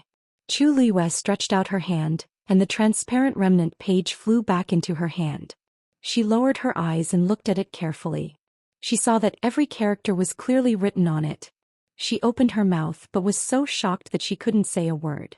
This transparent remnant page was actually a complete copy of the heaven tier martial skill on the last wall. If she hadn't seen it with her own eyes, Chu Liwei wouldn't have believed what was happening. A heaven tier martial skill was such a powerful and sacred existence, yet it was so easily copied. Chu Liwei closed her eyes, took a deep breath and opened them again. Everything in front of her had not disappeared. She couldn't help but look at the wall again, but there was no change. In the next moment, her palm turned cold, and the remnant page turned back into a water droplet and returned to her dantian. Then Chu Liwei clearly felt that there was something extra in her mind. It was a heaven tier martial skill. Even though she was still unable to comprehend it, it truly existed in her body. This can be done? Chu Liwei couldn't help but mutter. She only knew that the water droplet in her dantian contained an extremely vast power, and every time she encountered danger, it could save her life. But who would have thought that it could actually help her copy a heaven-tier martial skill? No, it should be said that a heaven-tier martial skill could actually be copied. That's not a copy. That's the power of the heavenly Tao that it contains forcefully taken away. The three-eyed eagle suddenly opened its mouth. Chu Liwei was stunned for a moment. What? The three-eyed eagle said slowly, take a look again. Chu Liwei looked at the last wall again. There's nothing changed. Before she could finish her sentence, Chu Liwei suddenly felt that something was amiss. The characters on it didn't change, but the overall feeling was indeed different. It was as if it had lost the indescribable sense of holiness and vastness from before. All that was left was a bunch of messy characters. The three large silver words floating in front of her gradually dissipated and finally disappeared without a trace. The reason why it is the heaven-tier martial skill, the heavenly Tao. Now that this power has been taken away by you, the things left here have become completely useless. Without the guidance of the heavenly Tao, other cultivators won't be able to comprehend it even if they continue to look at it for 100 years. Chu Liwei was enlightened. I see. In that case, the so-called power of the heavenly Tao is equivalent to the soul of a heaven-tier martial skill. Without this, the heaven-tier martial skill is equivalent to being dead. Looks like you're not that stupid. The three-eyed eagle said coldly. Chu Liwei didn't care about the three-eyed eagle's mockery. She was very tactful that it could tell her this. After pondering for a moment, she continued to ask, if I leave now and take the things with me, will others notice the abnormality here? The three-eyed eagle sneered with undisguised arrogance. Of course. In my god realm, everything is under my control. Even if you leave, no one will notice any changes here. Unless he's an expert who can comprehend a heaven-tier martial skill. Chu Liwei felt slightly relieved. There shouldn't be such an existence in Tai Yen Academy. She nodded. Then let's go now. When Chu Liwei came out of the library, it was almost noon. The two people in charge of guarding the door had lost a lot of weight after this period of torment. They looked very haggard. Therefore, when they saw Chu Liwei walking out, their mouths were wide open in shock. Chu chu chu. The two of them stuttered for a long time and only pointed at Chu Liwei with trembling fingers. Chu Liwei looked up at the blue sky and exhaled softly. Then she said to the two of them, I came out early. The two of them were shocked and couldn't believe it. Really? Chu Liwei could have stayed in there for a month. Now it's only been 10 days and she's planning to end it? Chu Liwei tilted her head and swept her gaze across the pile of books beside the two of them. Are these the books that record the books I've read? The two of them instinctively nodded. When they saw Chu Liu's seemingly smiling face, they suddenly recovered their senses and lowered their heads in embarrassment. They knew very well how many books Chu Liu had read. She had cleaned out the entire second floor and read quite a few books on the third and fourth floors. Even if she leaves now, she's read enough. If she really stays for a month, she'll probably destroy the entire library. Wait, I'll go get Elder Song now. One of them hurriedly left. Chu Liu didn't mind and waited at the same spot. 10 days have passed. I wonder what's the situation on Mu Qinghe's side. Country Yaochen Imperial City Palace. Emperor Zhou's face was terrifyingly dark as he stared at the Empress in front of him. I'll ask you again. Where's Rongjin? The Empress was very anxious and anxiously explained. Your Majesty, let me explain. Hua. Emperor Zhou suddenly swept the things on the table beside him to the floor and angrily said, I'm asking you, where's Rongjin now? The Empress was so frightened that she shivered. Her legs turned to jelly and she knelt on the floor as tears streamed down her face. Your Majesty, I don't know where Rongjin is. Emperor Zhou was so angry that his face turned green. Because of country Xing Luo's matters, he didn't have the time to care about Rongjin. After Rongjin left with the others, he then remembered that he hadn't seen Rongjin for quite some time. Thinking that Rongjin didn't come out on such an important day, Emperor Zhou felt that she was a little insensible. Hence he personally went to her bedroom to teach her a lesson. The Empress stopped him a few times, which made him even more suspicious. He directly ordered someone to break open the bedroom door. However, when he came in, he realized that Rongjin wasn't here. He then realized that something was amiss and started to interrogate the Empress. At this point, Eunuch Min suddenly walked in from outside the door and whispered something into Emperor Zhouan's ear. Emperor Zhouan was shocked and furious as he harshly kicked the Empress's heart. Si Huijing. You've got guts. How dare you raise a secret guard? Mobile users, please browse and read. A better reading experience comes from Love Network.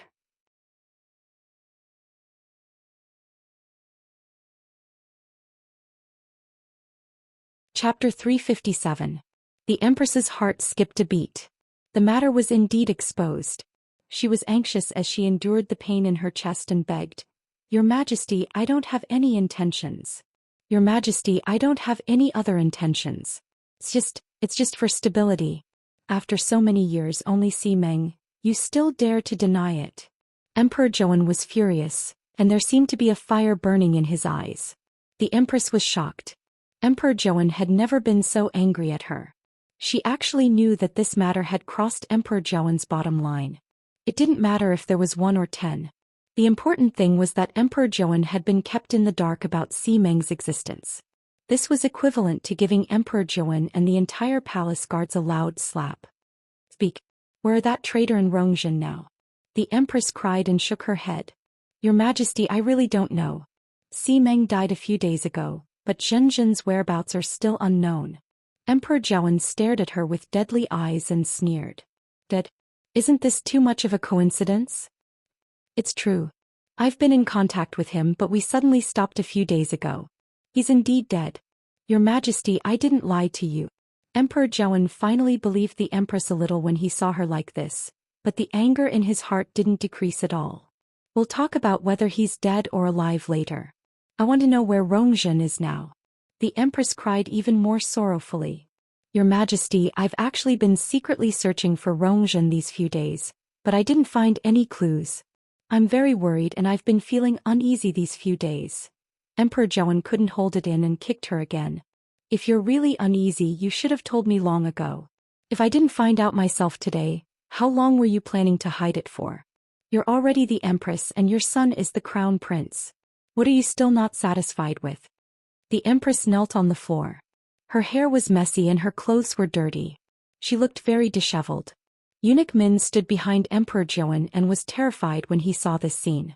He had served His Majesty for so many years, but he had never seen His Majesty hit the Empress. He was clearly furious today. He didn't dare to dissuade him. It was bad enough that the Empress hid Rongzhen's disappearance, but she actually kept secret guards. Wasn't this going against His Majesty? Once this matter was exposed, she might not be able to keep her position as the Empress. "Men, take the Empress away." At the same time, summon Si Yi to the palace. He wanted to ask Si Yiji if the Si family was planning to rebel. The Empress raised her head abruptly, her face full of panic. Was His Majesty going to imprison her? How could that be? Once the news got out, she would definitely lose her position as the Empress. "Your Majesty. Your Majesty. Please take into account that this concubine has served you for so many years and let this concubine off this time. And Rongjin.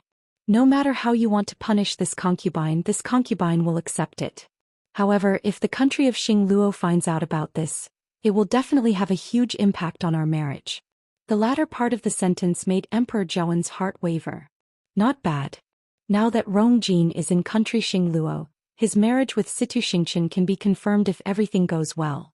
But if this scandal gets out at this time, he stared at the Empress with a heavy gaze, which made her feel weak. "Si Huijing, you sure have a good plan." She must have calculated all of this long ago. She purposely made Rongjin her last shield. He clearly knew that she purposely dug a hole for him, but he still had to jump into it. The Empress's pale lips trembled as she averted her gaze. She didn't dare to look at Emperor Zhouan or speak again. After some time, Emperor Zhouan coldly said, "Pass on my orders. The Empress has contracted a serious illness and is bedridden. Concubine Gu will be in charge of the harem affairs for now." The Empress's heart sank. "His Majesty is going to imprison me and take away all of my rights." "Your Majesty." Emperor Zhouan bent down and harshly pinched the Empress's chin as he said word by word, "I'll send someone to Rongjin. When Rongjin's matter is settled and Rongzhen's whereabouts are revealed, I'll deal with you." Then he flung his wrist and the empress fell to the ground. He turned around and left with big strides.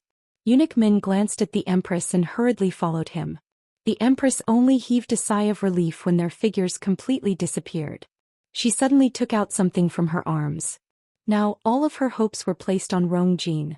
The matter of the marriage alliance must go smoothly. Country Xingluo. The palace banquet to welcome Rongjin and the rest was in progress.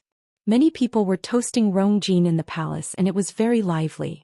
The reason for this was that country Xingluo's emperor Mingzhen, Situcheng, had just agreed to Rongjin's marriage proposal to Situ Xingchen. Both parties were officially in-laws.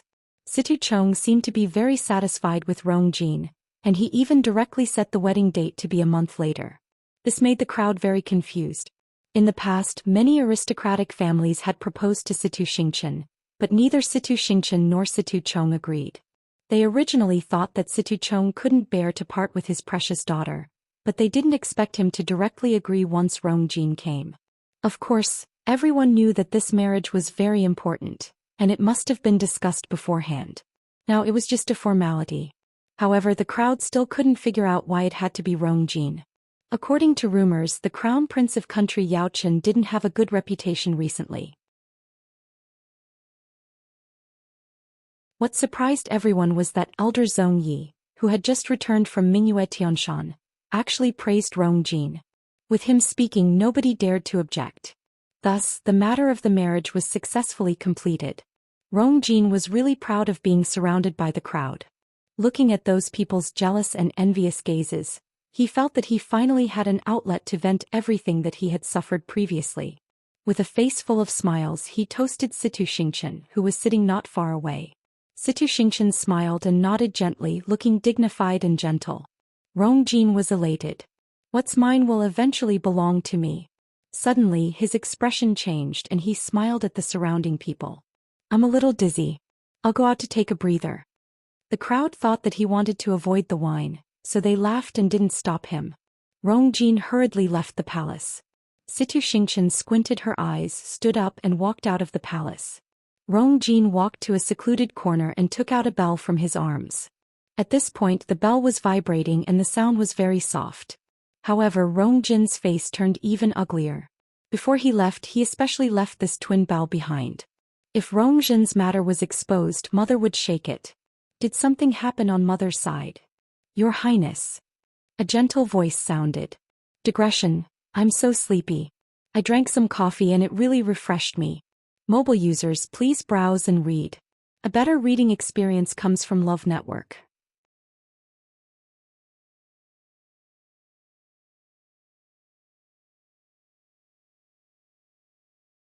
Chapter 358. Rongjin immediately hid the twin bell and turned around to look. It was Situ Xingchen. Eldest princess. Why are you here? Rongjin forced a smile and asked.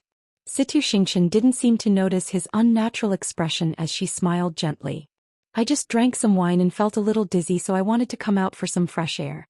I didn't expect to meet you coincidentally. Rongjin nodded perfunctorily as he was still thinking about Rongjin.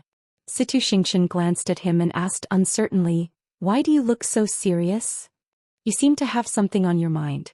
Rongjin hid his smile and said, Eldest princess, you're overthinking.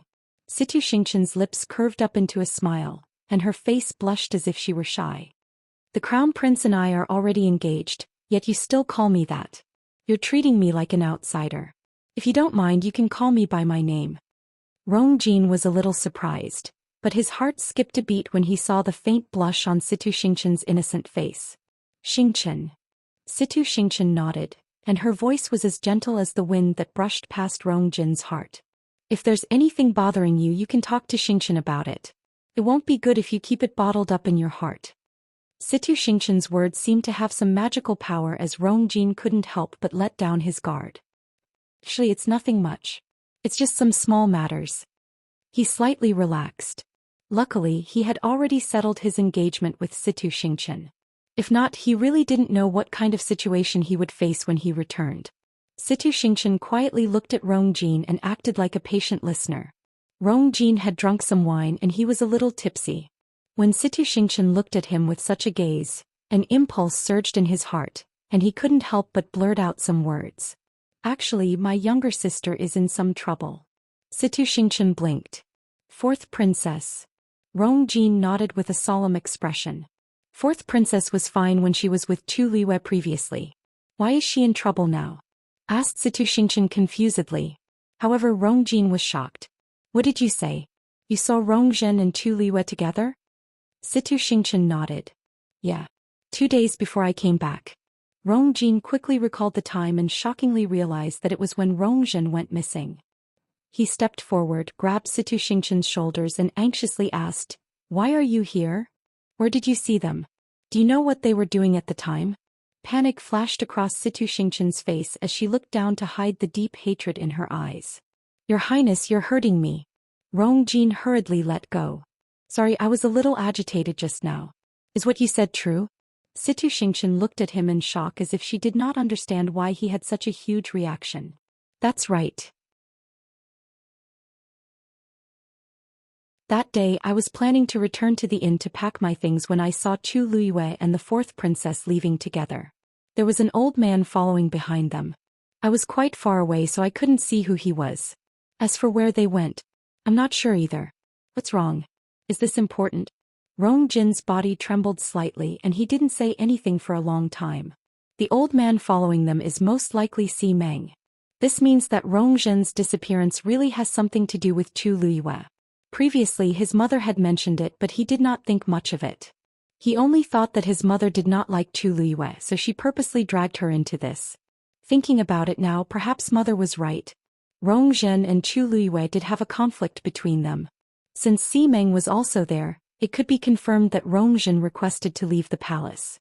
It was very likely that she went to look for Chu Liwei first. According to her personality, she would definitely do such a thing. However, he did not expect that Chu Liwei would be unharmed, and Rong Zhen would disappear for no reason. There seemed to be a ball of fire burning crazily in his heart. "Your Highness, Your Highness." Zhou Xian called him twice with a worried look on her face. Rong Jin suddenly had an idea. "Is Chu Liwei still at Taiyan Academy?" "That's right. Why are you suddenly looking for her?" Rong Jin was silent for a moment before he suddenly said, "Xianxian, can I ask you for a favor?" Zhou Xian smiled slowly and gently said, "Your Highness. Please go ahead." Elder Song quickly arrived at the library. When he saw Chu Liwei standing there, his heart skipped a beat. He then believed that Chu Liwei was really planning to leave. When he first heard the news, he was still in disbelief. All the geniuses who won first place in the Qingjiao competition would make full use of the 1-month time limit. After all, it was a rare opportunity. However, Chu Liwei only took 10 days. Elder Song was surprised and elated. However, when he saw the stacks of books, his good mood was instantly shrouded in a layer of darkness. Even if Chu Liwei only stayed here for 10 days, he read more than others could finish in a few months. Now Elder Song could only hope that Chu Liwei only opened those books and did not read them in detail. "Chu Liwei, have you really decided to leave?" asked Elder Song solemnly with one hand behind his back. Chu Liwei smiled. "Didn't you wish for this to happen a long time ago?" Elder Song snorted. "Don't be too smug. Be careful not to bite off more than you can chew." Chu Liwei did not take it to heart and smiled. "Don't worry, Elder Song. I understand that." Elder Song sized Chu Liwei up and thought to himself, for some reason Chu Liwei seems to be in a good mood today. Thinking about it carefully, anyone who got the chance to borrow so many books for free and even unlocked an Earth Stage Warrior Technique book would be overjoyed. On his way here, he had already confirmed that Chu Liwei did not find any other Earth Stage Warrior Technique books after that day. This was considered a blessing in disguise. "Since you've made up your mind, then, I'll bring you to the entrance of the academy." Taiyan Academy had a strict barrier. If Chu Liwei wanted to leave, she needed Elder Song's permission. Chu Liwei nodded. "Then I'll have to trouble you, Elder Song." Elder Song sneered in his heart. He did not fall for it and waved his sleeves. "Let's go." Chu Liwei did not mind Elder Song's attitude and followed after him. The two of them walked towards the entrance of the academy one after another. Along the way, Elder Song's face was cold and he did not say a word. Chu Liwei was tactful and did not say anything. Anyway, she had already gotten what she wanted the most. These cold faces and sarcastic remarks were nothing to her. Elder Emode Song extended his hand and was about to open the barrier. Chu Liwei stood at the side and waited quietly. Suddenly, a deep and cold voice sounded. "You're not allowed to leave." Digression. Today, Xiaoxiang seemed to have delayed the mobile phone user's browsing experience again. A better reading experience came from the Love Network.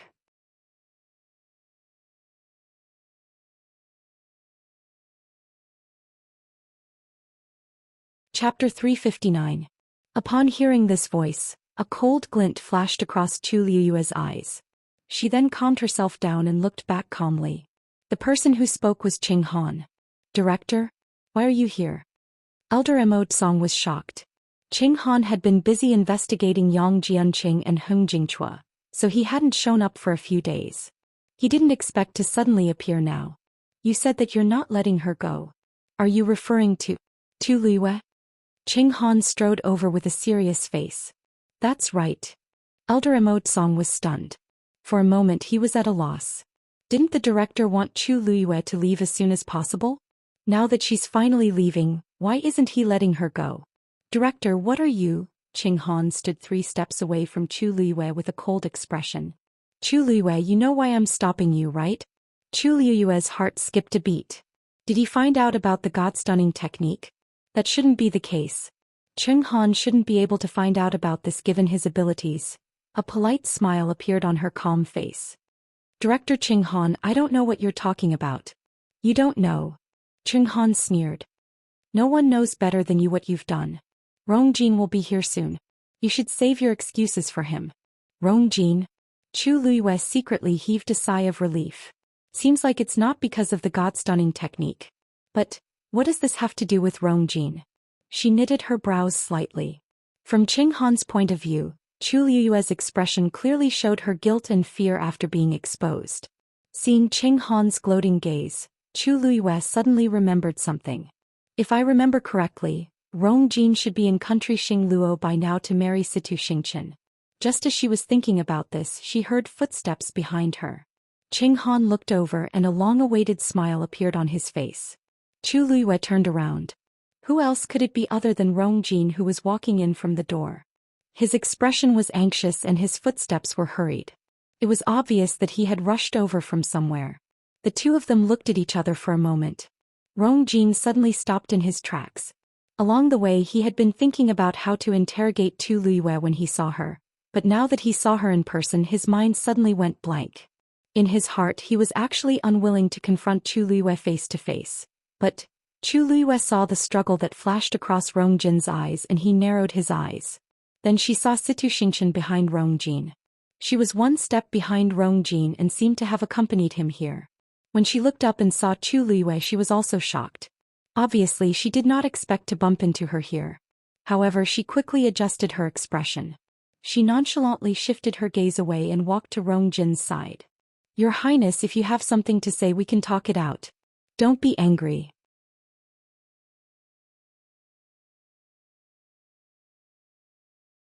Chu Liu raised her brows high. Since when did Situ Xingqian and Rongjin become so close? They seem to have only met a few times, right? Rongjin glanced at Situ Xingqian and nodded. Don't worry. I know what to do. Chu Liu crossed her arms and was in deep thought. I just entered the library to read for a few days, but many things seem to have happened outside. Director Qing Han, thank you for stopping her for me. Rongjin cupped his fists and bowed to Qing Han.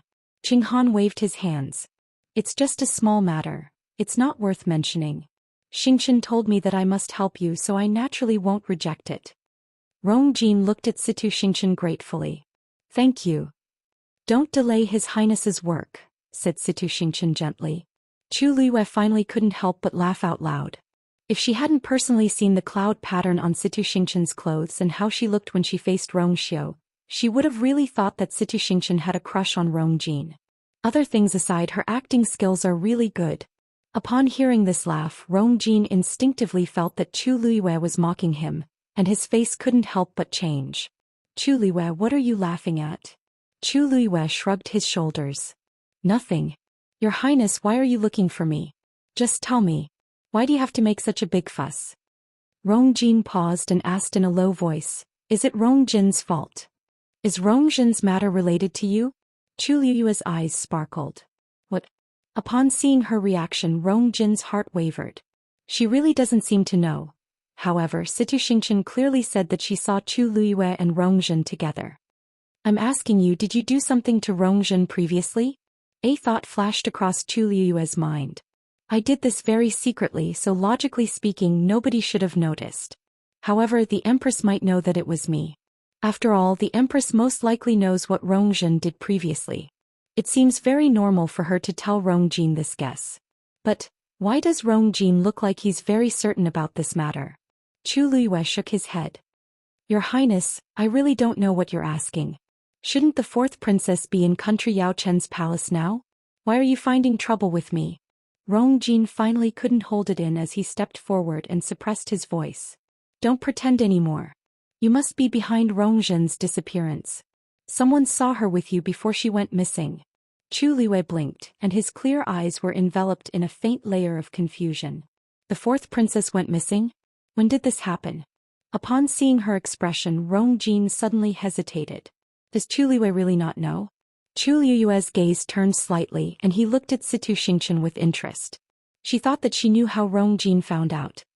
"Eldest Princess Situ, may I ask, was it you who told His Highness the Crown Prince that you saw me with the fourth princess?" Situ Xingqian bit her lips and knitted her brows, looking very pitiful. "I did see you. I'm sorry, I didn't know that the fourth princess went missing. I just said it unintentionally when His Highness asked. I didn't do it on purpose." Chu Liyue's lips slowly curved up. Very good. This one sentence easily turned his suspicions into certainty. Rongjin's disappearance was indeed related to her. However, she didn't remember when she was with Rongjin. Before leaving the imperial city, she didn't even show her face. Situ Xingqian was lying. "Chu Liyue, what else do you have to say now?" Seeing that Chu Liyue didn't say anything for a while, Rongjin thought that she was guilty, so he spoke again. After pausing for a moment, he continued. "I know that Rongjin isn't dead yet. As long as you hand her over, I promise that I won't kill you." Chu Liyue coldly glanced at him. "Your Highness, are you going to convict me based on her one-sided words?" Digression. There's one more update later. Mobile users, please browse and read. A better reading experience comes from LoveWeb.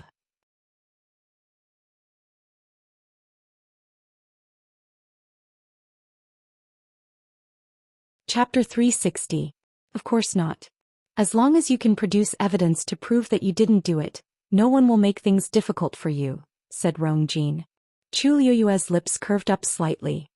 This means that I have to find a way to prove my innocence to clear my name when others slander me and pour dirty water on me? However, I don't know how to prove something that I didn't do. Rongjin was speechless. Actually, if he wasn't worried about his and his mother's future situation, he wouldn't want to force Chu Liyue like this. After all, Rongjin's disappearance had already been exposed, and his father definitely knew about Ximeng's existence. According to his understanding of his father, the latter point might be more serious than the former. Now he could only think of a way to find Rongjin to salvage the situation. Isn't this just your side of the story? I can't believe it completely either. If you're not guilty, follow me back to the imperial city now. Clarify things in front of father and mother personally. As he spoke, he reached out to pull Chu Liyue. Chu Liyue moved her feet lightly and easily avoided his actions. Rongjin was stunned. Chu Liyue's cultivation level was lower than his, but she was clearly stronger than him now. This made him feel even worse, and he felt an indescribable sense of suffocation. When he was with Situ Xingqian, he didn't feel this way. Thinking of this, he became a little impatient. "Why, are you guilty?" Before Chu Liyue could speak, Qing Han said coldly, "You've already left the library. Anyway, you've already left the library. Isn't it just nice to go back with Rongjin?" Rongjin was secretly shocked. Chu Liyue actually only stayed here for such a short period of time? But if that's the case, it's even better. The few of them focused their gazes on Chu Liyue, clearly wanting her to agree to this suggestion. Chu Liyue's gaze turned cold. She hated it when people forced her to do things, especially when this person was someone she detested. What if I don't agree? Once she said that, the surrounding atmosphere instantly froze. Country Yaochen Imperial Study. Rong Qi stood outside the door looking anxious. Eunuch Min, I'll have to trouble you to inform him again. This prince really has something important to report to Imperial Father. Eunuch Min looked troubled. Your Highness King Ping, it's not that I don't want to help you, but there's really no way to help you. His Majesty had lost his temper this time and he was still angry. If you go in now, not only will you not be able to help the Empress, you will make things more troublesome. Listen to my advice and go back first. When His Majesty is in a better mood, it won't be too late for you to plead for leniency. Rong Qi frowned. Eunuch Min, why don't you believe me? This prince really didn't come here to plead for Imperial Mother. She really had something important to tell Imperial Father. If we delay any longer, the consequences will be unimaginable. Eunuch Min still refused to agree and kept persuading him. Now that the Empress was under house arrest, the fourth princess was missing and the crown prince was far away in Xingluo country, only the fifth prince, Rong Qi, was left. Under such circumstances, how could he not come here for the Empress and the rest? Seeing that Eunuch Min refused to help no matter what, Rong Qi finally panicked and shouted at the study. Imperial Father, I have something important to report. I beg you to let your son in. Eunuch Min was scared out of his wits and hurriedly went forward to stop him. Oh my! Your Highness King Ping. What are you doing? If you disturb His Majesty, what do you think we should do? Please stop shouting. Rong Qi refused to listen and shouted even louder. Eunuch Min complained incessantly. This prince usually looked like he was not very capable, but he could cause so much trouble when he caused a ruckus. What are you waiting for? Hurry up and persuade King Ping. Eunuch Min hurriedly urged the palace servants beside him to stop him. It was nothing to offend Rong Qi, but if he angered His Majesty at this time, he would be courting death. Rong Qi was quickly lifted up by the palace servants and taken away. He was anxious and finally could not help but shout. Imperial Father! Imperial Father! I know where Zhou is. Eunuch Min was shocked. The next moment, Emperor Zhou's voice was heard from the study. Come in. The palace servants hurriedly let go of Rong Qi. Rong Qi tidied up his appearance and harshly glared at the crowd before entering the study. Once he entered, he saw Emperor Zhou sitting there and looking at him sternly. He couldn't help but tremble, and the arrogance he had before instantly dissipated. Imperial Father, where is Rong Zhen? Asked Emperor Zhou straightforwardly. Rong Qi hurriedly explained. Imperial Father, actually I'm not sure yet. But don't be angry. However, I already know who hid Rong Zhen. As long as we catch that person, we can definitely find Rong Zhen. He stuttered as he spoke and his forehead was filled with sweat. Fortunately, he had already said what his mother had instructed him to do. Emperor Zhou leaned forward and enunciated every word clearly. Who is it? Rong Qi pressed his lips against each other and said a name without hesitation. Chu Luiyue. Chu Ning had just finished his work. He closed his eyes and rubbed his glabella. He looked tired, but the corners of his lips could not help but curl up. Calculating the time, today is the day that you should be back. I have to go back earlier today. Lord Chu Ning. Lord Chu Ning. Bad news. A subordinate hurriedly ran over with a face full of panic. Chu Ning opened his eyes and knitted his brows. What's wrong? His Majesty ordered us to search your residence. They're almost at your residence now. Chu Ning suddenly stood up. What? Digression. Everyone sleep early. Mobile users, please browse and read. A better reading experience comes from Love Network.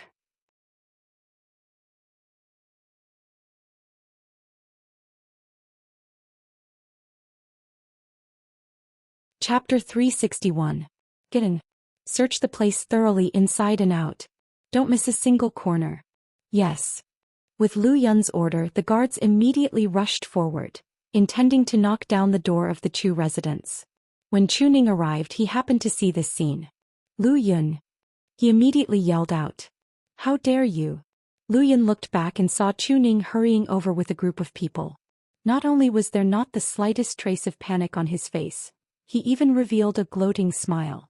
Oh, isn't this Lord Chu Ning? You're busy with government affairs. Why are you suddenly here in broad daylight? Chuning quickly stepped forward with a cold expression. This is my residence. Let's see who dares to barge in. When he spoke, he contained the powerful aura of a stage 5 warrior, immediately causing Lu Yun to feel a tightness in his chest. Even the guards standing at the door were fearful. They couldn't help but stop and look at each other. Lu Yun was annoyed and the smile on his face gradually faded. Lord Chuning, what are you doing? I'm here today on His Majesty's orders. If you really want to stop me, you're defying the orders. Chuning stared at him coldly. I naturally don't dare to defy His Majesty's orders. But even if you want to search, you have to give a reason, right? After all, I'm the commander of the Imperial Guards. I'm sorry, Lord Chuning. We're just following orders. If you really want to know the reason, why don't you find His Majesty personally? Lu Yun snorted and waved his hand. Continue. Yes. Chuning was about to step forward when Zhao Ming suddenly persuaded in a low voice. But you must calm down. This time they're here on His Majesty's orders. If this matter blows up, it won't do you any good. His Majesty might even think that Chuning was defying the orders. Chuning took a deep breath and suppressed his anger. All right. Since that's the case, I'll see what you can find. He had never done anything wrong, so naturally he wasn't afraid of this.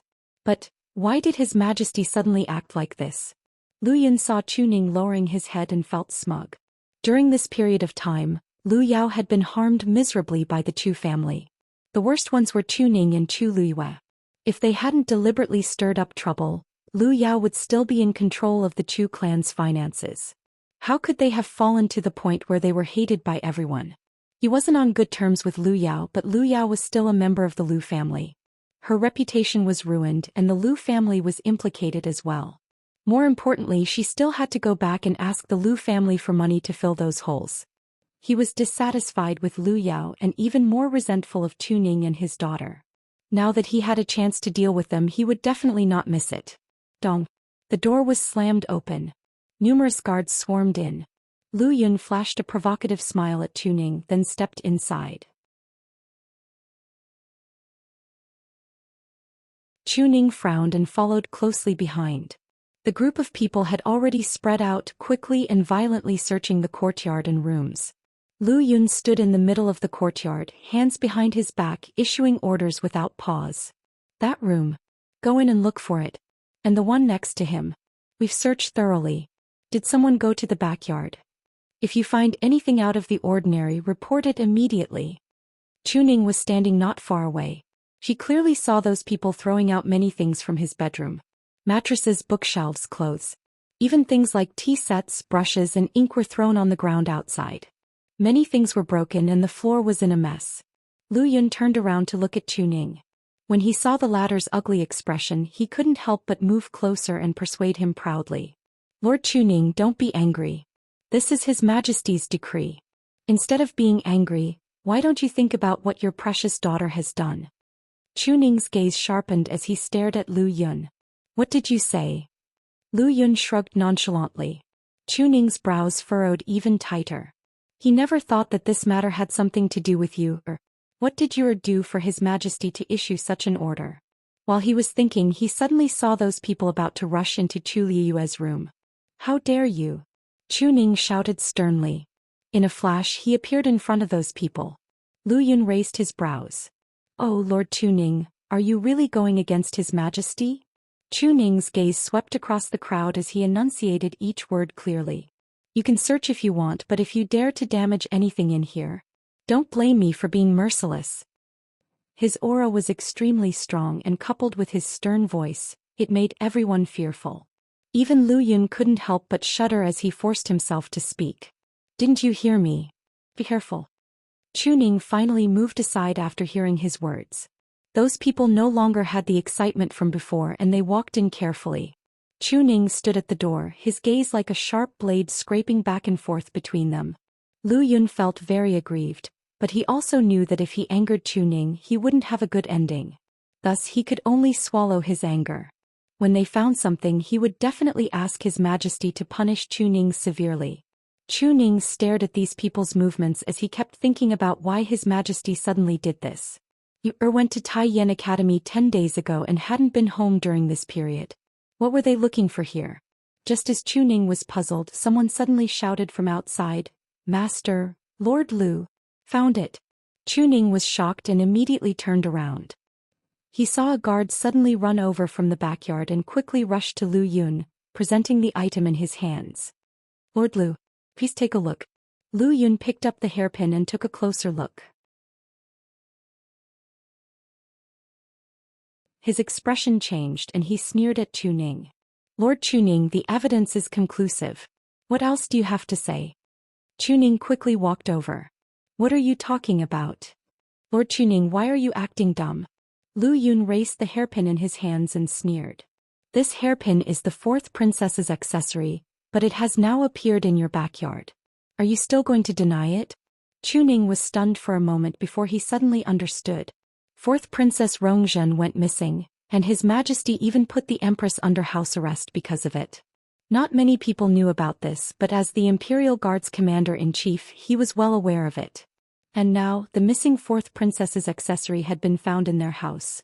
"Are you suspecting that you hid the fourth princess?" Chuning blurted out. "It's not a suspicion. Now that we have evidence, it's a fact."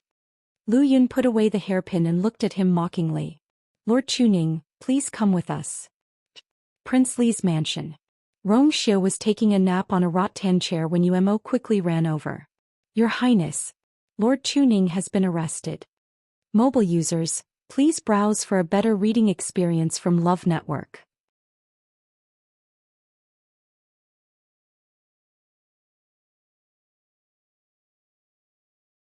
Chapter 362. Rongxia opened his eyes and there seemed to be ripples in the depths of his eyes. "When did this happen?" "Just an hour ago." Lu Yun brought people to the Chu family to search and found fourth Princess Rongzhen's hairpin. They confirmed that Ms. Lu Yu hid the fourth princess. As Ms. Lu Yu hasn't returned yet, they brought Lord Chuning away.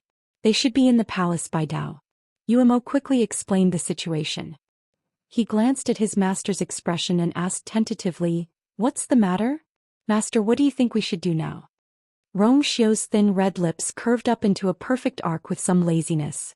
However, the corners of his eyes and brows were cold like the chill of spring. They sure know how to choose the time. Umo was dazed before he reacted. Now that Chu Luiyue isn't in the imperial city, they'll definitely interrogate Chuning.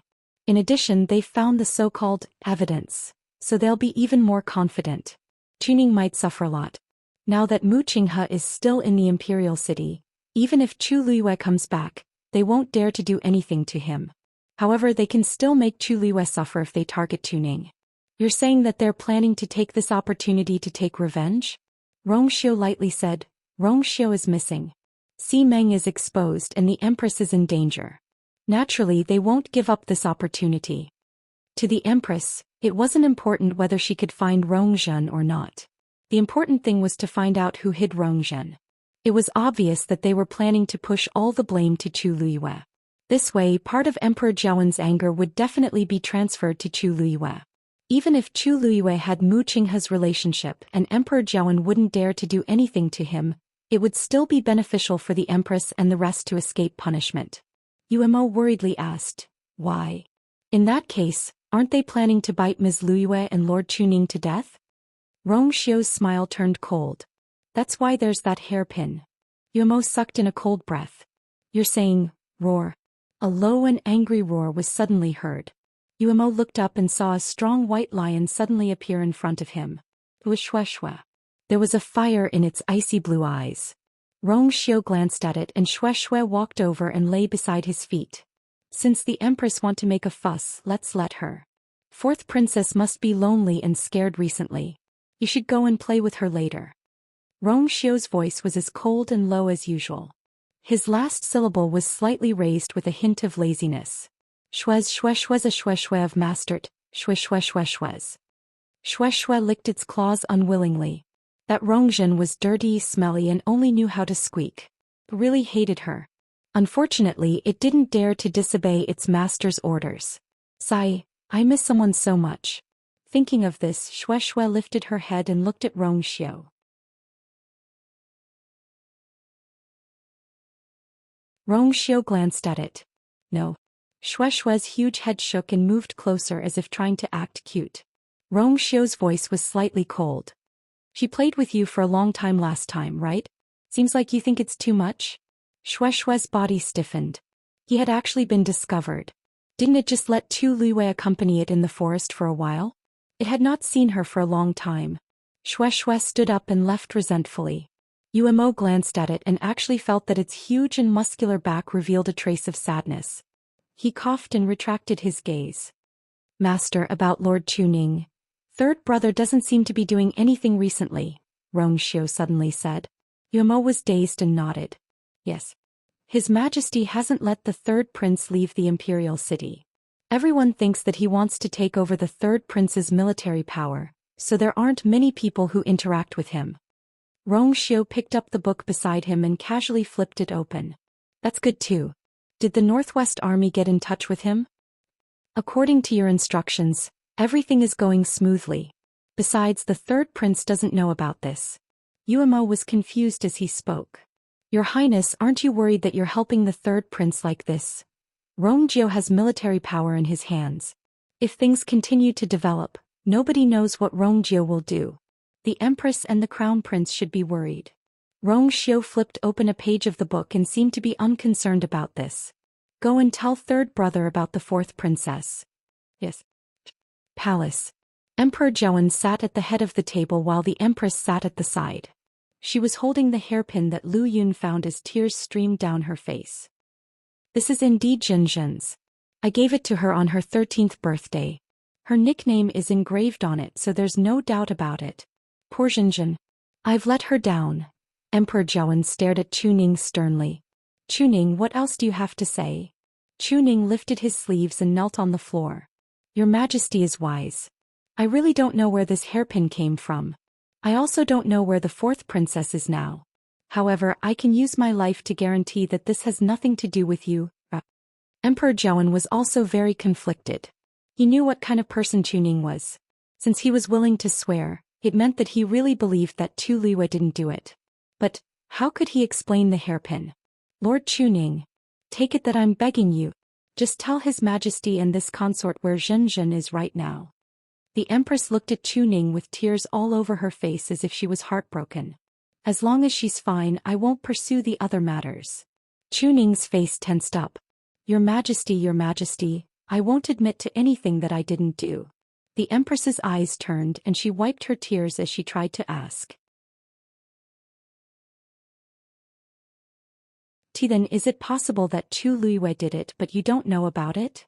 Chuning looked at her coldly. Your Majesty, do you want me to identify my daughter as the culprit behind the kidnapping of the fourth princess? I didn't mean that.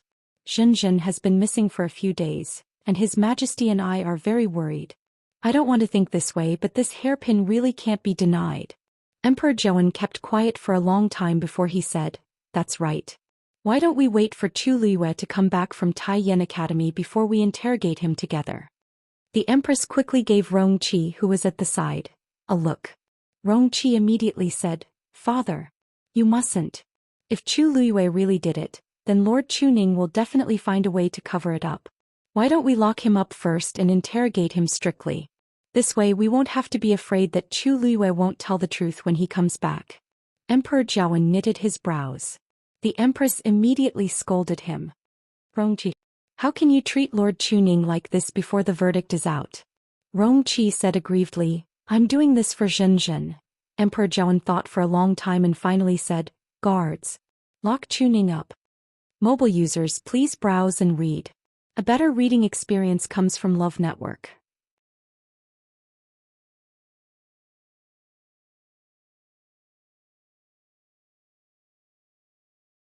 Chapter 363. Your Majesty, the third prince wishes to see you. The announcement was suddenly heard. Everyone in the palace was shocked. Emperor Zhou knitted his brows. Tell him that I'm busy and ask him to wait in the imperial study. Eunuch Min wiped the sweat off his forehead. Your Majesty, the third prince said that he must see you immediately. Emperor Zhou's face turned even uglier as he slammed the table. He's getting more and more brazen. The matters in the past 2 days had already made him very frustrated, and he didn't expect Rongjio to join in the fun. Rongjio has always been well behaved in the imperial city. Why is he suddenly like this? Eunuch Min shuddered and wanted to cry. Your Majesty, the third prince said that he came today because of the fourth princess. Oh? Emperor Zhou was a little surprised as he knitted his brows. He doesn't have much contact with Xianxia. What happened today? At the side, the Empress's heart skipped a beat and she felt uneasy. The last time Rongjin was grounded was because Rongjiu complained to His Majesty. I wonder what he's up to today. She worriedly persuaded him. Your Majesty, we shouldn't air our dirty linen in public. It's better not to blow up Xinjian's disappearance, right? It's better for the royal family and Xinjian to investigate. If the third prince is involved, it won't be easy. Emperor Zhou thought for a moment and shook his head. Rongjiu has always been calm. Since he dares to come, he must know something. As he spoke, he raised his hand at Eunuch Min. Let him in. Yes. Eunuch Min hurriedly went outside the palace and invited Rongjiu in. The Empress secretly bit her lips and for some reason she became even more nervous. Very quickly Rongjiu walked in with big strides. He had been on the battlefield for many years.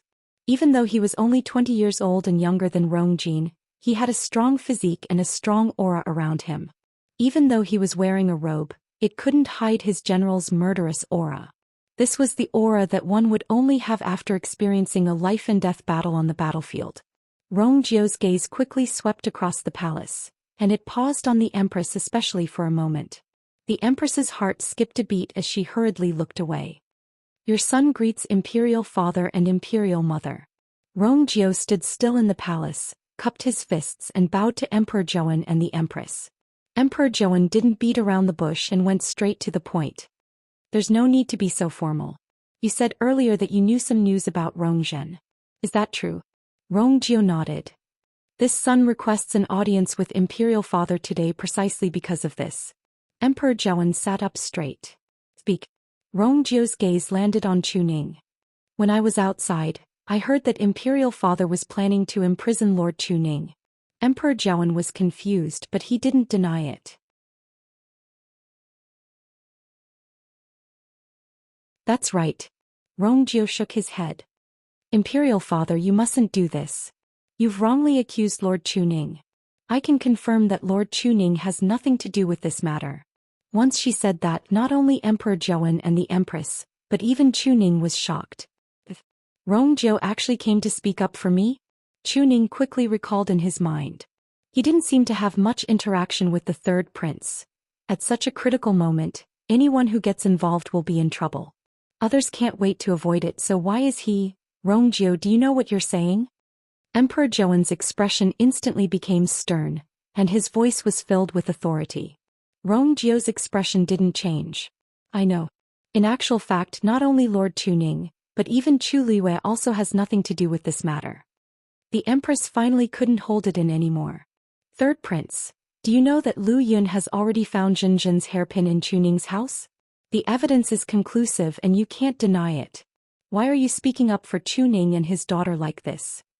Rongjiu revealed a meaningful smile as he looked at the Empress and slowly said, Her Majesty, did Rongjin really drop that hairpin in Lord Chuning's house? The Empress's heart skipped a beat. What did you say? I heard that Lord Lu Yun brought people to search back then and Lord Chuning's family. Everyone knows that after severing ties with the Chu family, Lord Chuning and Chu Liwei have been living in a new mansion. They didn't even hire any servants. During the search, only Lord Chuning was there. If someone purposely brought this hairpin over and lied about finding it there, who would discover it? Even if Lord Chuning had 3 heads and 6 arms, I'm afraid he can't keep an eye on everyone, right? Emperor Zhou's expression changed slightly. Rongjiu's words did make sense.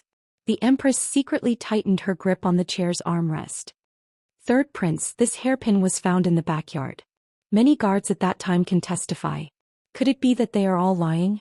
Rongjiu paused and suddenly asked, Her Majesty, may I know if the hairpin in your hand is the one you found in Lord Chuning's house? The Empress was flustered by his words, so she nodded subconsciously when she heard him ask this. Yes, this is it. That's it. Rongjiu's expression became even more thought-provoking. This hairpin is exquisite and very eye-catching. Even if I'm standing here, I can still see it from such a distance. I wonder if Lord Chuning and Chu Liwei are blind. That's why they couldn't see this hairpin and purposely left it in the yard. The Empress retorted in a panic. Perhaps Chu Liwei was too flustered back then so she didn't notice it. After all, the yard is very big. He can't see every corner. Her Majesty, you said that this hairpin was found in the backyard and many guards saw it with their own eyes. Why are you talking about corners now? Rongjiu's nonchalant words made the Empress stop talking. The entire palace suddenly fell into dead silence. Chu Ning's expression turned serious. Your Majesty, I was in the front yard back then and the guards were in the backyard. I really didn't see them find the hairpin. Emperor Zhou stared at the Empress and his gaze gradually turned cold. Empress, what else do you want to say? I just made a slip of the tongue. The Empress hurriedly knelt down. Your Majesty, I've been in the palace all this while and never went out. I also didn't see the scene back then so I naturally don't know what happened. I just made a slip of the tongue. Rongjiu lightly glanced at her in a seemingly smiling manner. Her Majesty, it seems like this matter really has nothing to do with you. Of course not. Jinjin is my daughter. Now that she's missing, I'm naturally the most anxious.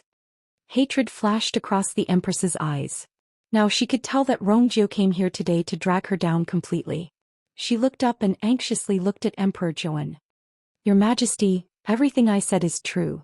Xianxia personally saw that Jinjin was with Chu Liwei before she went missing. I can testify. Mobile users, please browse and read. A better reading experience comes from Love Network.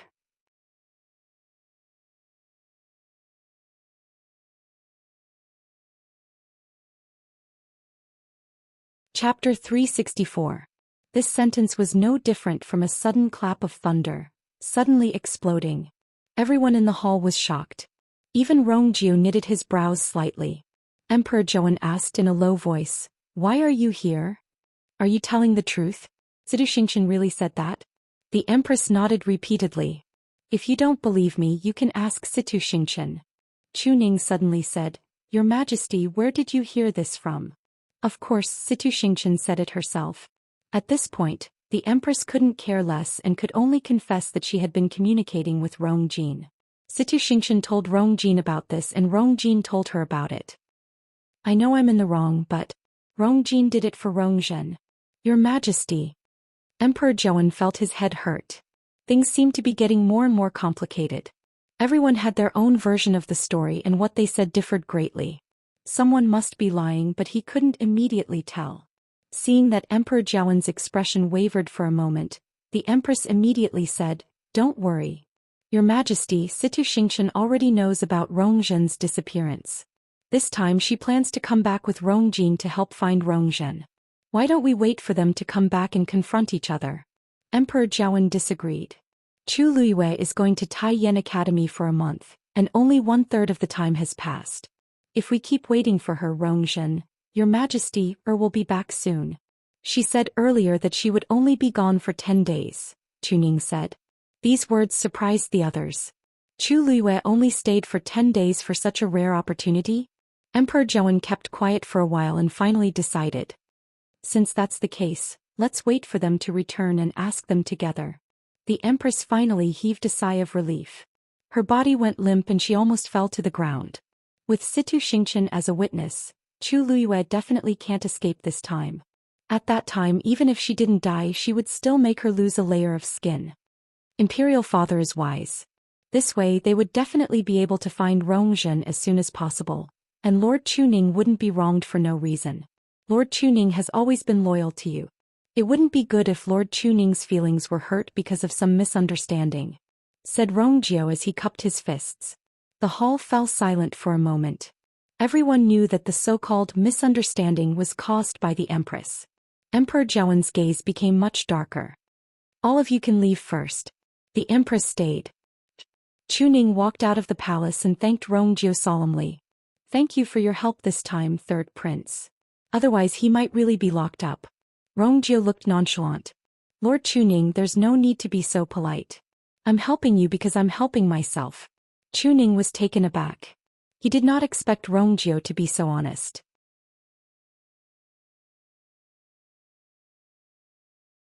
Of course he could guess Rongjiu's purpose for coming here today. From start to end, Rongjiu only targeted one person, the Empress. Especially the words he said just before he left the hall. It gave the Empress a push. The reason why Rongjiu did this was most likely because his birth mother, noble Lady Ying, was harmed by the Empress back then. Even though this matter wasn't conclusive and there was no evidence, Chu Ning was in the limelight back then and was highly regarded by Emperor Zhou. Thus he more or less knew some things. Looking at Rongjiu's appearance, he clearly came prepared. No matter what, I have to thank you, third prince. I'll definitely repay this favor in the future. Rongjiu did not seem to care. The two of them chatted for a while before parting ways. Chu Ning hesitated for a while and decided to return to his residence first. Previously, Lu Yun brought so many people and turned the house into a mess, so he had to hurry back to clean it up. If you saw this, she would definitely be very worried. In the end, Chu Liyue did not return with Rong Jin and the rest. She only used one sentence to dissuade Rong Jin from stopping her. I've already arranged a time to go back with Vice Admiral Mu. Whoever delays it will be responsible. Rong Jin had just gotten married to Situ Xingchen and was in the prime of his success. He originally wanted to show off his authority as the crown prince in front of Chu Liyue, but it was a pity that he was not completely blinded by it. He knew who he could offend and who he could not. Thus he could only sullenly give way to Chu Liyue. As for Situ Xingchen, she did not say much from start to end and stayed out of the matter. It was as if she had forgotten that Rong Jin only came to find trouble with Chu Liyue after hearing what she said. Chu Liyue returned to the imperial city very quickly and successfully. The moment he reached home, the door was opened from the inside before Chu Liyue could even knock on the door. The person standing at the door was Chu Ning. When Chu Liyue saw him, he was elated and shocked. "Father, why are you home? It's not a day off today." Chu Ning first sized her up and made sure that she was fine before he heaved a sigh of relief. It's good that you're back safely. I have something to ask you." The father-daughter duo returned to the house together. Chu Ning told Chu Liyue everything that happened previously. Does the fourth princess's disappearance have anything to do with you?" asked Chu Ning uncertainly. Chu Liyue smiled and his eyes curved into crescents. "Didn't you say it in front of His Majesty? You said that you believed that I didn't do it. Since you said so, this naturally has nothing to do with me." Chu Ning then heaved a sigh of relief. That's good, that's good. I heard from the Empress that Situ Xingchen saw you with Rongzhen, so I was a little worried. With Situ Xingchen's status, her words carried a lot of weight. He believed in his daughter, but the development of the matter seemed to be a little out of control. Chu Liyue smiled nonchalantly. "I know about this. Before I came back, Rong Jin wanted me to take responsibility for Rongzhen's disappearance because he heard Situ Xingchen talk about this." Chu Ning knitted his brows. "Situ Xingchen has no feud with us, so why did she say all this?" Chu Liyue's eyes sparkled. He probably saw wrongly. Chu Ning didn't quite believe it. What kind of person is Situ Xingchen? She definitely knows what kind of effect these words will have if she says them. This will most likely harm you. If she really saw wrongly, she shouldn't have made such a big fuss without confirming it. This really doesn't fit the image of Situ Xingchen in the rumors. This Situ Xingchen is a little strange, muttered Chu Ning. Chu Liyue didn't want him to worry, so he patted his arm and smiled. "Father, don't worry.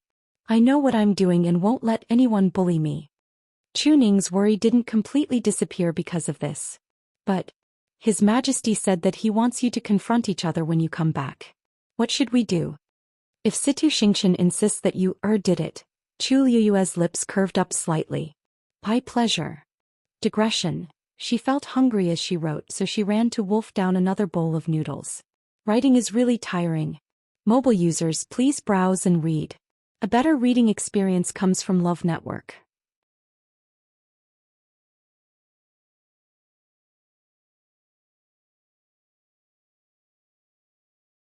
Chapter 365.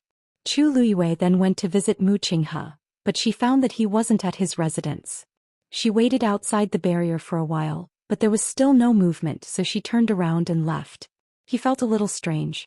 If Hong Yao was here, it would have rushed out long ago. Since there was no sound for so long, Hong Yao and Mu Qinghe must not be here. What place in country Yao Chen's imperial capital could attract him? Chu Liyue was puzzled as she turned to Prince Li's mansion. Prince Li's mansion was the same as usual. It didn't seem to have changed, but Chu Luiwei keenly noticed that the security here had become stricter. Seeing that it was her, the servants of Prince Li's mansion immediately welcomed her happily. When Umo heard the news, he hurriedly came out to welcome her. "Miss Lu Yu, you're finally back." Chu Luiwei couldn't help but laugh when she saw his excited face. "It's not my first time here. Do you have to be so excited?" Of course. You don't know, but we've been looking forward to your return these past few days." Yumo's eyes were almost brimming with tears. If she didn't come back soon, their lives would be too difficult. "Master is in the study room. I'll bring you there." As he spoke, Umo led Chu Luiwei to the study room. Chu Luiwei followed behind him and quietly sized up the layout of the mansion. She realized that it was indeed a little different from before. She took in all of this, but she didn't show it on her face, nor did she say anything. Soon the two of them arrived outside the study room. Umo stopped. "Master is inside. You can go in." Chu Luiwei nodded slightly.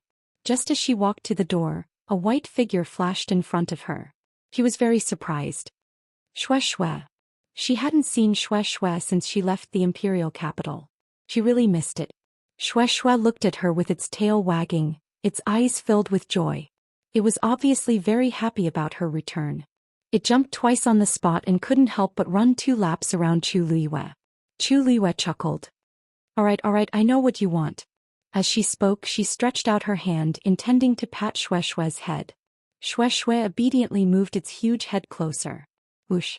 Chu Luiwei's hand was halfway out when a red shadow flashed in front of his eyes. Immediately he felt something extra on the back of his hand. She looked over and saw that it was Dumpling. At this moment it was hugging her wrist. Its round eyes looked at her innocently and sadly, as if it was complaining about something. Chu Luiwei glanced at his hand. Very good." He was already completely occupied by Dumpling. It was impossible for him to touch Xianxia anymore. Shui growled. Just as she was about to charge forward, she suddenly heard a cough coming from the room. Shui immediately moved to the side obediently and looked straight ahead as if nothing had happened before. Dumpling turned around and gave it a look of disdain.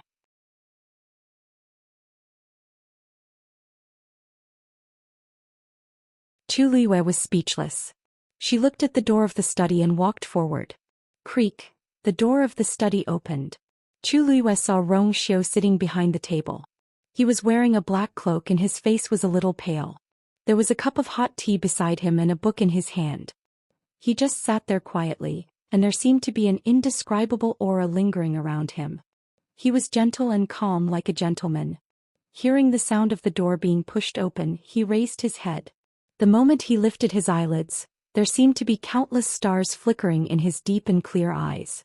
This time it was completely different from the previous time. Those eyes seemed to be able to contain everything in the world, but they were also high and mighty.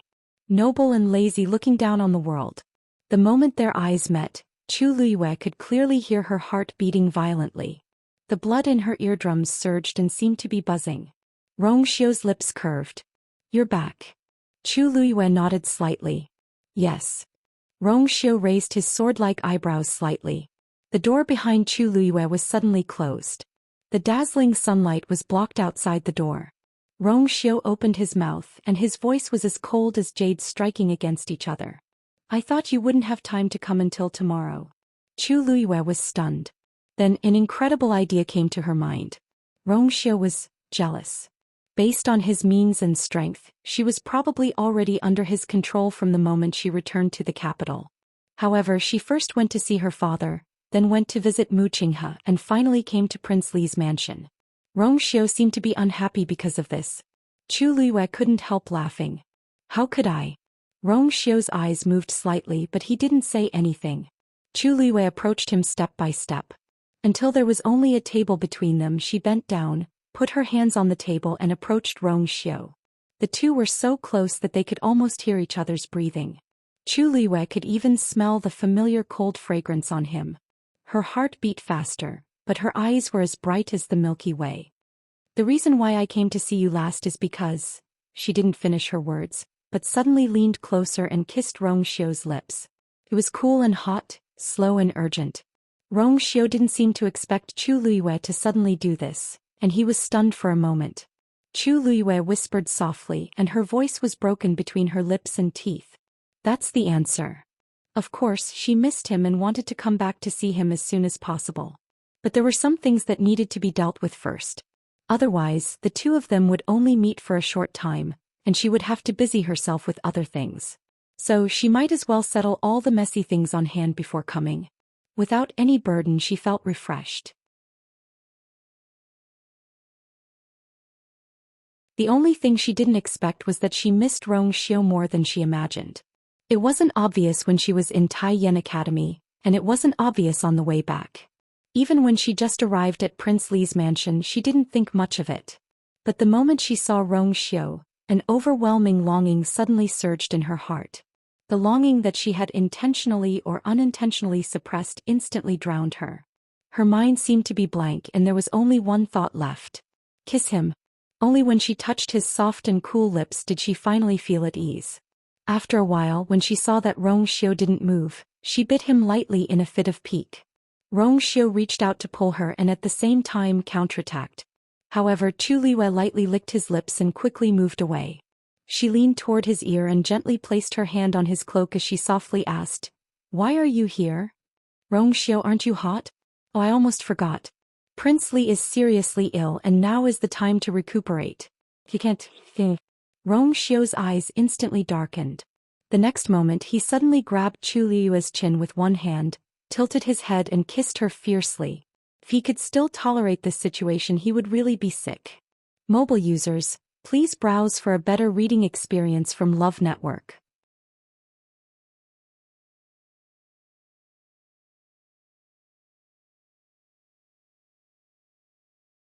Chapter 366.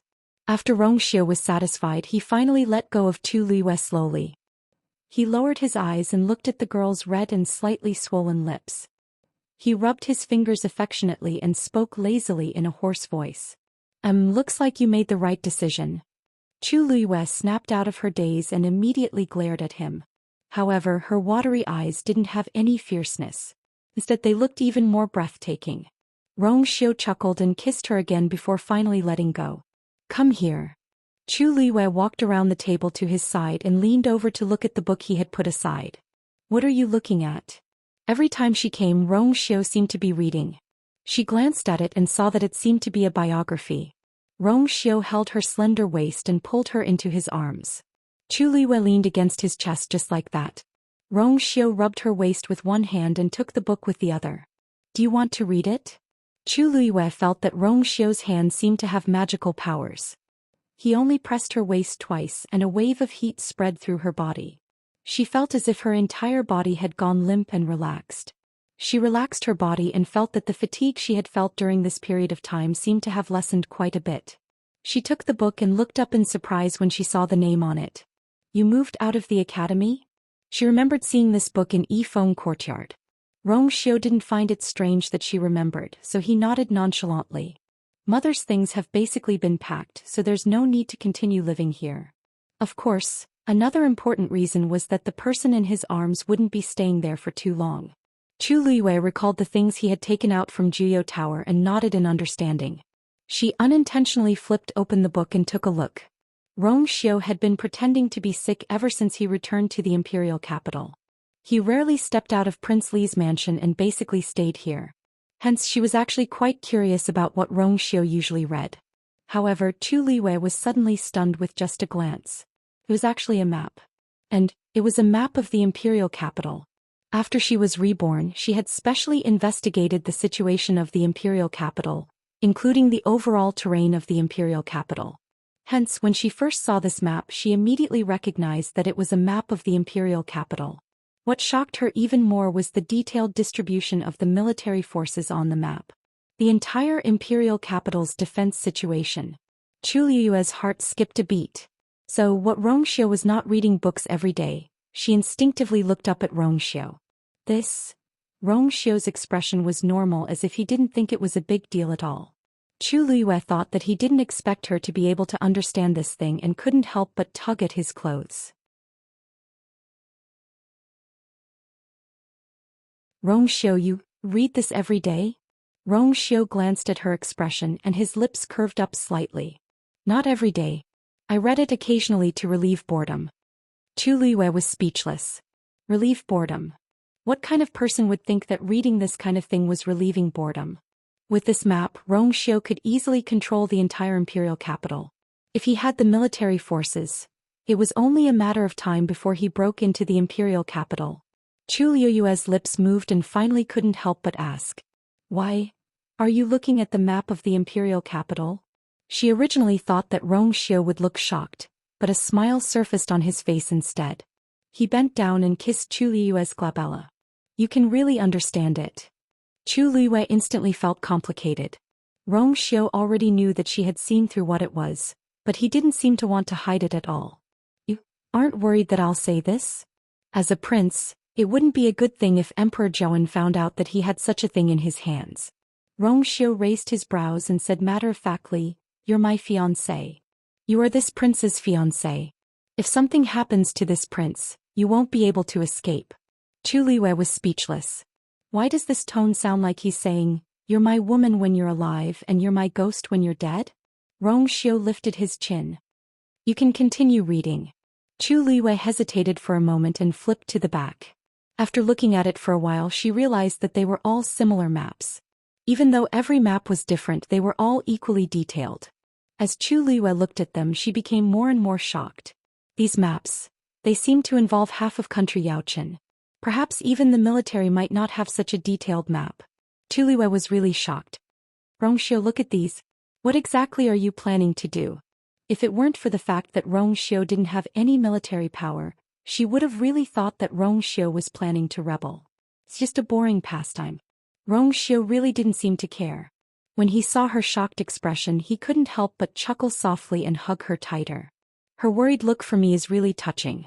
Chu Luiyue subconsciously turned her gaze and looked at the bookshelf behind him. It was filled with books. A scary thought suddenly appeared in her mind. Could these also be? She long knew that Rong Xiu was much stronger than he looked on the surface, but what she saw in front of her was still beyond her imagination. What are you thinking about? Asked Rong Xiu. Chu Luiyue looked at him sympathetically. I'm thinking that Rong Jin is really unlucky to have met you. Rong Jin thought that his crown prince position and even the throne were already in his bag after he set the marriage agreement with Zhou Xian. Little did he know, Rong Xiu raised his brows. He wasn't interested in comparing himself to Rong Jin, but since it was her compliment, he still chose to accept it. Chu Luiyue placed the book back and continued to nestle in Rong Xiu's arms. Rong Xiu rubbed his chin against her soft hair. Let's not talk about this. Why don't we talk about the wedding date? Chu Luiyue was dazed and knitted her brows awkwardly. We really need to discuss this matter properly. Mu Qinghe is still in the imperial city, and I don't know when he'll return to the Tianling dynasty. If he's leaving soon, we won't have time to get married. If he wants to wait for a while, we can hold our wedding.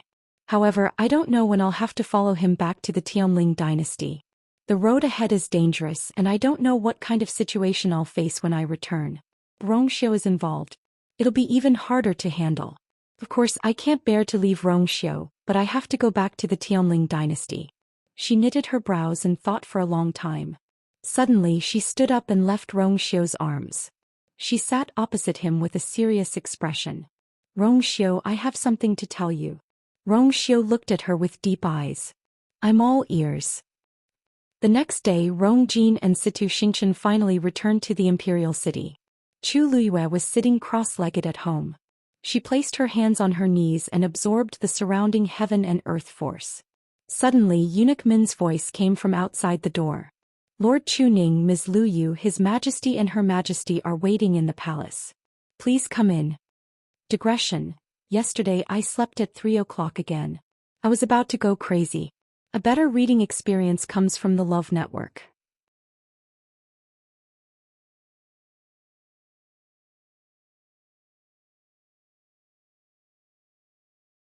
Chapter 367. Palace. When Chu Luiyue arrived with Chu Ning, Emperor Zhou and the Empress were already waiting in the palace. Rong Jin and Zhou Xian were also seated below. On the other side was another person, Rong Jiu. Chu Luiyue had already heard about what happened from Chu Ning, so she wasn't surprised that Rongjie was here. Her gaze quickly swept across the few people in the palace. Emperor Zhou was expressionless, but his eyes were dark. Compared to the last time she saw her, the Empress looked much more haggard, as if she had aged by 10 years. It was obvious that the recent events had tortured her quite a bit. When Rongjie saw Chu Luiyue, a complicated expression flashed across his face. He was holding a hairpin in his hand. Chu Luiyue guessed that it was the one that they said they found Rongjie in their backyard. Situ Xingqian and Rongjie looked calm, and one couldn't tell what was going on.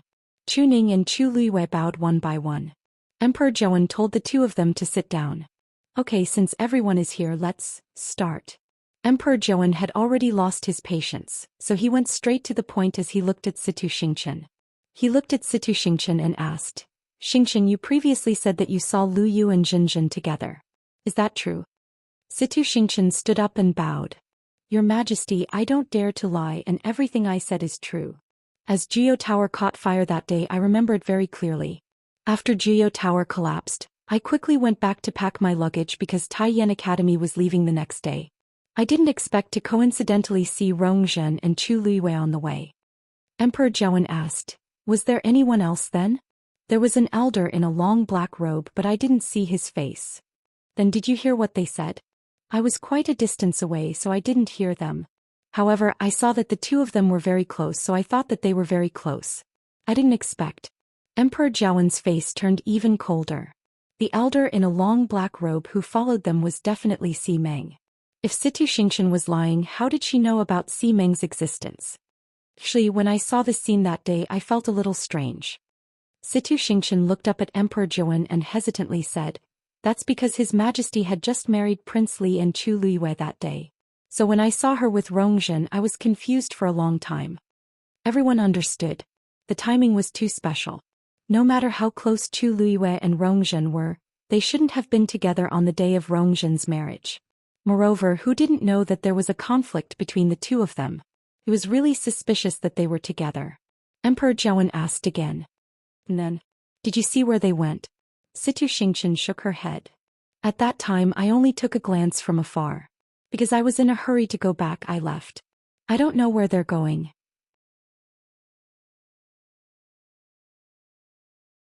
Emperor Zhou nodded. Sit down. Then he turned to look at Chu Luiyue. Lu Yu, you heard what I said just now. What do you have to say? Chu Luiyue lightly knocked on the chair's armrest with one hand and looked at Situ Xingqian in deep thought. What she said just now was actually very vague, but Si Meng's existence gave her words a lot more credibility. After all, even Emperor Zhou didn't know about Si Meng's existence previously. Since Situ Xingqian could say this, it was naturally easy for people to believe her. This also meant that Situ Xingqian had long known about Si Meng's existence. Perhaps she even knew what happened that day. But for some reason she couldn't say it completely and could only choose a middle ground. After all, even if that was the case, she could still push Rongjie's matter to her. Chu Luiyue lightly said, I didn't see Rongjie at all. That day I didn't see Rongjie. That day Prince Li sent someone to send me and my father home. After that, the people of the Chu family sent an invitation and my father went there. I stayed at home the whole time and didn't come out. The Chu family can testify to this. Quite a few people knew that Chu Ning went to the Chu residence and it was privately discussed for a long time. Everyone knew that the Chu family regretted chasing Chu Ning and his daughter out and was thinking of ways to persuade them to go back. Chu Ning said, That's right. That's right. That day you wanted to go back with me, but I stopped her, so she stayed at home. Even if that's the case, who can prove that she didn't go out when you left, Lord Chu Ning? Rongjie retorted. Besides, the two of you are father and daughter, so I'm afraid your testimony can't be completely true. Chu Ning knitted his brows slightly. If the other party kept saying this, they couldn't refute him. This was because he and you really couldn't prove that you was at home during this period of time. Chu Luiyue suddenly said, That mysterious hairstyle was discovered by the Chu family. I heard that the hairpin appeared out of nowhere. Even Her Majesty the Empress couldn't tell where it came from. Then how can everyone know that the rest of your words are true? The Empress was furious. Chu Luiyue really touched a sore spot. His Majesty was already very unhappy with her because of this hairpin yesterday. Now that she brought it up again, isn't she trying to make His Majesty look bad? Rong Jin knitted his brows and hid the hairpin in his hands. He originally thought that this hairpin was solid evidence, but it was hard to say what exactly was going on from his mother's reaction. Both parties insisted on their own words and the situation was at a standstill. Rong Jiu suddenly said, "Actually, the key to this matter is to find Rong Zhen's whereabouts. Her Majesty Rong Zhen's pearl of essence has shattered. Based on her own abilities, she definitely can't leave the palace silently. This also means that she must have left with Si Meng's help. Even though Si Meng is already dead, didn't he leave behind any clues?" The Empress was even more frustrated.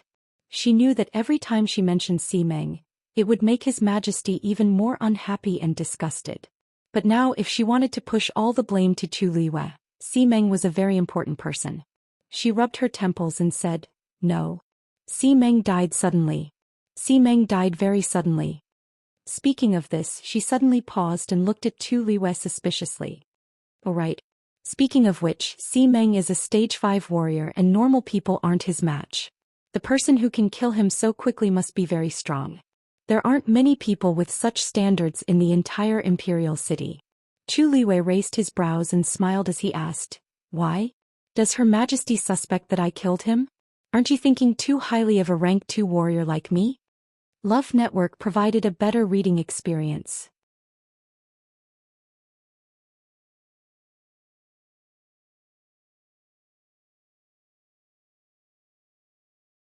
Chapter 368.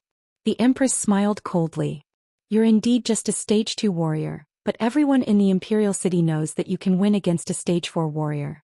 Perhaps you didn't display your true abilities at the Qing Jiao competition? Other than you, who else would know about this? Besides, there's also that weird fiend of yours." She was talking about Dumpling. Back then, Dumpling directly swallowed Heng Jingchua's force, which left a deep impression on many people. The Empress always felt that Tu Liyue was unpredictable. Previously, Rong Zhen had mentioned that Tu Liyue went from a useless person to a genius that everyone envied because she met with a fortuitous encounter. Perhaps Si Meng was really killed by her or the person behind her. You also went up to the 6th floor of Geo Tower previously. How do you explain this?" The more the Empress spoke, the more certain she sounded. Emperor Zhuan and the rest's expressions gradually changed. The Empress's words sounded ridiculous at first, but upon closer thought, it wasn't impossible. In the past few months, too many strange things had happened to Chu Liyue. Things that seemed impossible to others seemed to be reasonable when it came to her. As for Si Meng's death, it was hard to say. Chu Liyue was caught between laughter and tears. "Thank you for thinking so highly of me, Your Majesty. But if it's really like what you said and I killed Si Meng, why didn't I directly kill the 4th princess as well? Wouldn't everything be over if I did that?" The Empress was stumped. Rong Jin angrily said, "Of course, it's because you're afraid of exposing your identity. As a princess, Rong Zhen has something that can help her. Once you force her into a corner, she'll definitely expose your identity and location." Chu Liyue looked at Rong Jin as if he were looking at an idiot. "Your Highness, let me remind you that Her Majesty just said that I can instantly kill a stage 5 warrior. Do you think that the 4th princess's abilities and reaction are stronger than a stage 5 warrior's?" Rong Jin was speechless and his face turned red and white. Si Meng must be by Rong Zhen's side. If Chu Liyue could kill Si Meng, it would be even easier to kill Rong Zhen. She could definitely solve everything before Rong Zhen sent out a distress signal. The Empress's face turned even uglier. She was the only one who knew that the item Rong Zhen was asking for help wasn't with her but with Si Meng. Ever since her pearl of essence shattered, Si Meng had always been by her side, never leaving her side. For the sake of safety, they had already made preparations for this. However, saying these things now would prove that the person who killed Si Meng was more powerful than expected. Instead, it would make His Majesty even more disgusted. Rong Jin looked at Situ Xingchen at the side awkwardly and softly said, "Don't worry. Xingchen, what do we do now?"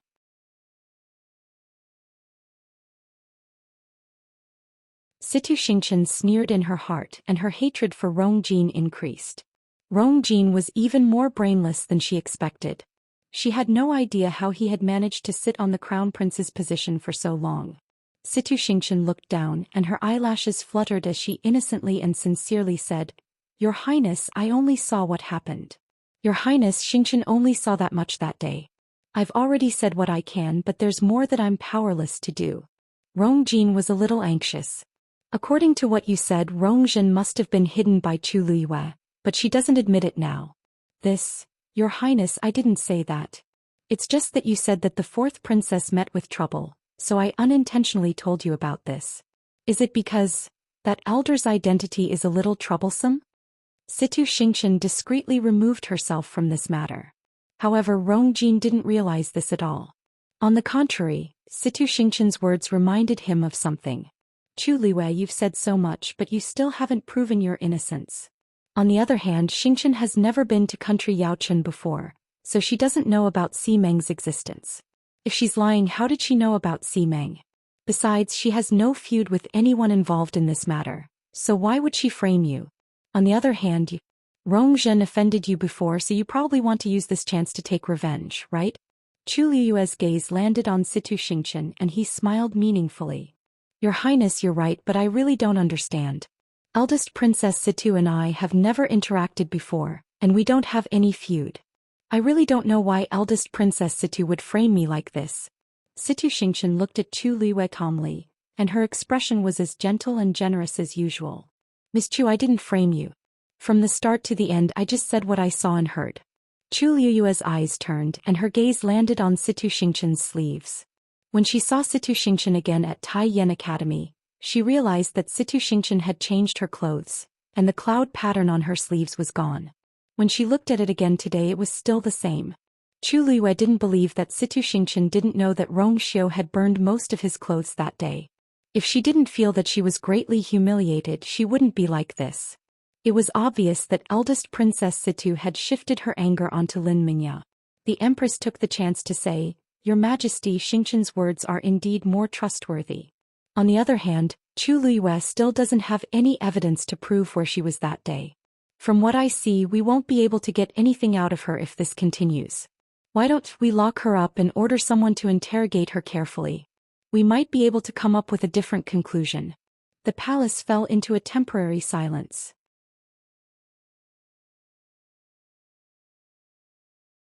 The Empress clearly meant that she wanted to torture Chu Liyue. Chu Ning stood up first. Absolutely not. I definitely can't watch you be locked up without doing anything. What kind of place is the dungeon? How can you go to such a place? Besides, nobody knows if the Empress's men are inside. Once you goes in, I don't know what she will have to endure. Vice Admiral Mu is still in the Imperial City, and he will bring you to the Tianling dynasty at any time. If we lock you up now, may I ask Your Majesty, how are you going to explain this to Vice Admiral Mu?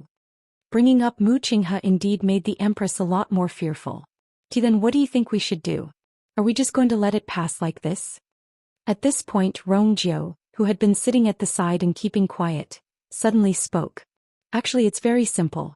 As long as we find Rongjin, the truth will naturally be revealed. The Empress sneered. You make it sound so simple. We still have to ask Chu Liyue if he's willing to hand Jinjin over. Rongjiu's expression became strange as he stood up and bowed to Emperor Jiawen solemnly. I'm guilty. Father, please punish me. Emperor Jiawen knitted his brows tightly. Rongjiu, what are you doing?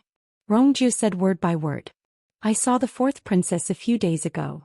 Mobile users, please browse the internet for a better reading experience.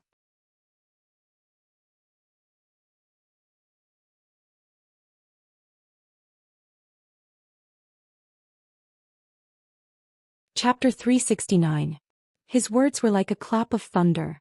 The Empress and the rest were dazed and shocked. Even the calm Emperor Jiawen couldn't help but stand up.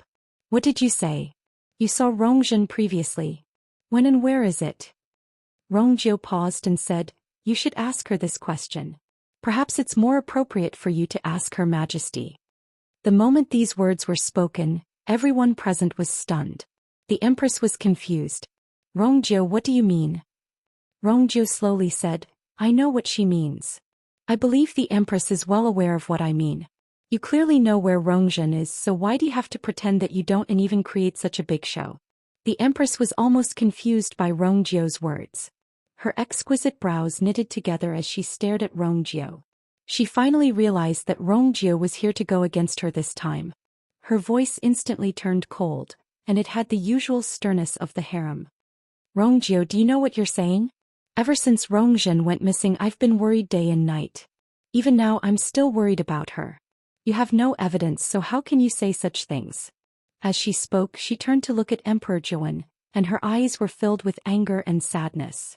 Your Majesty is wise. I really don't know where Rongzhen is now. I also don't know where the third prince's words came from. Emperor Zhou stared at Rongjio coldly. What do you mean by what you said just now? Rongjio's gaze swept across the empress as he lightly said, What do you mean? From the start to the end, this is a lie that the empress directed and acted out herself. She hid Rongzhen and wanted to take the chance to slander Lord Chu Ning and his daughter. Rongjio's low and powerful voice reverberated in the palace, and it was clear and audible. Chu Liuyue's heart tingled and he couldn't help but look at Rongjio. He never expected Rongjio to say such things. How dare you?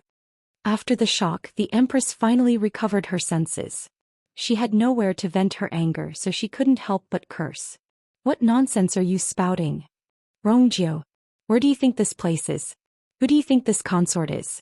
How dare you make such irresponsible remarks? As she spoke, she quickly rushed toward Rongjio and raised her hand to harshly slap him. This consort must teach you a lesson today. Empress. Emperor Zhou coldly scolded and immediately nailed the empress to the ground. She suddenly recovered her senses and frantically turned around to see Emperor Zhou glaring at her with anger. As the empress, what are you doing? The empress suddenly came back to her senses. She had indeed lost her bearing as an empress. Emperor Zhou was extremely disappointed in the empress. Rongjio only said a few sentences, and the empress was agitated to this extent. She screamed and insulted him without any grace. She even wanted to hit him in front of him.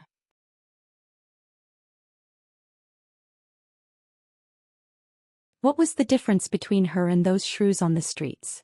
She had completely disgraced the royal family. Sensing Emperor Zhou's anger, the empress was afraid and aggrieved. Your Majesty, I know my mistake. But Xianxia didn't do it on purpose. Did you hear what Rongjio said just now? Even though I'm not his birth mother, I'm still considered his mother. Yet he slandered me like this. As the empress spoke, 2 rows of tears fell from her eyes. She clutched her handkerchief tightly with one hand and covered her chest as if she were in extreme pain. When Rongjio heard the words birth mother, murderous intent flashed across his eyes. It was fine if she didn't mention this, but now that she did, that the empress actually has the cheek to say such things. He lifted his clothes and knelt on the floor with a bang. What I've said is the truth. If there's even half a lie in what I said, may I be struck by lightning. This was a vicious oath. Once this was said, even the empress, who was busy crying, couldn't help but pause for a moment. Chu Liwei squinted his eyes and looked at Chu Ning questioningly. Chu Ning slightly shook his head, indicating that he didn't know what was going on. Chu Liwei retracted his gaze and sized up Rongjio again. How strange. Rongjio has never interacted with us, so why does he keep speaking up for us this time? He's even willing to put his life on the line. As a prince, his words carry a lot of weight. As expected, Emperor Zhou's expression changed. If Rongjio dares to make such a vicious oath, then what he said is very likely true. Empress, what exactly is going on? Emperor Zhou had already lost his patience as he angrily asked. The empress shivered and her tears flowed even more profusely. I really don't know. Since Her Majesty doesn't want to admit it, then I'll remind you. Do you still remember Heptagon Alley?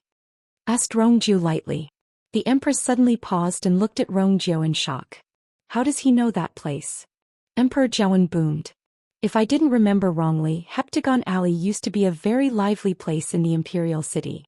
However, after a murder happened, it was gradually abandoned. Father, you're wise. The current Heptagon Alley can be said to be deserted and very quiet. But for some reason that place is highly favored by Her Majesty. After I returned to the imperial city, I didn't have much to do, so I occasionally strolled around the imperial city. Unintentionally, I saw Her Majesty at Heptagon Alley twice. The empress's heart suddenly sank. Emperor Zhou glanced at the empress. Continue. The first time was 1.5 months ago. At that time I saw Her Majesty from afar and I thought I saw wrongly. After all, Heptagon Alley was very deserted and not many people would go there normally. But because I was curious, I waited nearby for a while. After an hour, Her Majesty left.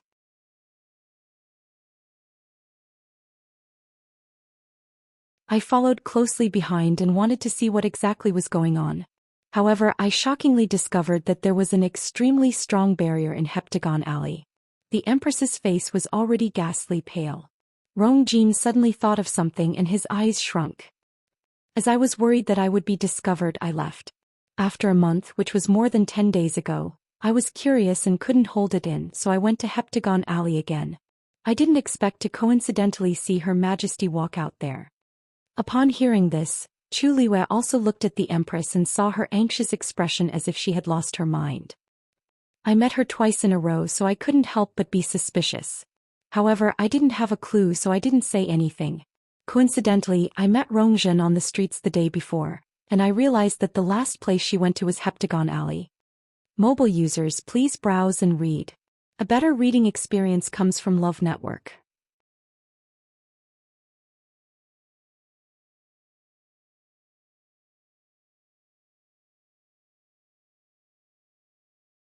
Chapter 370. Impossible. You're lying. The Empress finally couldn't hold it in and screamed. Her hands trembled as she pointed at Rongjio. Due to her anger and panic, her originally well-maintained face became distorted. Jinjin is missing. She had already lost contact with Rongjin for many days. If Rongjin was really at Heptagon Alley, how could she not know? Previously, she had already asked the Xi family to secretly search the entire imperial city, but there was no news. After the matter was exposed, Emperor Zhou also sent people to search everywhere, but there were still no clues. She almost suspected that Rongjin had been brought out of the imperial city. Yet Rongjio suddenly jumped out and said that Rongjin was at Heptagon Alley. Rongjio looked at the Empress's finger that was almost poking his face and saw the beautiful and sharp armor on it. His lips twitched without much of a smile. Her Majesty, why are you so agitated? Whether it's true or not, we just need to send people to search and the truth will be revealed. Anyway, Heptagon Alley is in the imperial city. It won't waste too much time to send people to search. No. The Empress almost instinctively objected. But once she said that, she suddenly realized that something was amiss. Behind her, Emperor Zhaowen's voice was cold. I think this is a good idea. Since Rongjio said that Rongjin is there, we just need to find her there. If we find her, it proves that Rongjio is telling the truth. If we don't, Rongjio, do you know what consequences you will have to bear? Rongjio looked calm. I know. If Rongjin isn't at Heptagon Alley, I'm willing to never leave the imperial city again. Emperor Zhaowen was stunned as he didn't expect Rongjio to make such a request. Actually, during this period he had been thinking about how to arrange for Rongjio. Let him return to the Northwest Army? Impossible. That's no different from letting a tiger return to the mountain. Let him stay in the imperial city? That's not appropriate either. Rongjio has many military achievements and he's at his peak. It's too obvious to abruptly remove him from his military position. In actual fact, before this, Emperor Zhaowen had already received many memorials requesting for Rongjio to return to the Northwest Army. But he had many worries in his heart, so he kept putting this matter aside. But this time Rongjio took the initiative to suggest that as long as he didn't find Rongjin in Heptagon Alley, he would stay in the imperial city forever. On the one hand, Emperor Zhaowen wanted to find Rongjin. On the other hand, he wanted to use this chance to make Rongjio stay. No matter how he looked at it, it was beneficial to him. Therefore, he agreed to this suggestion without any hesitation. We will go there personally. Get ready, Eunuch Min. The Empress' legs were weak and she almost knelt on the ground. Your Majesty. Absolutely not.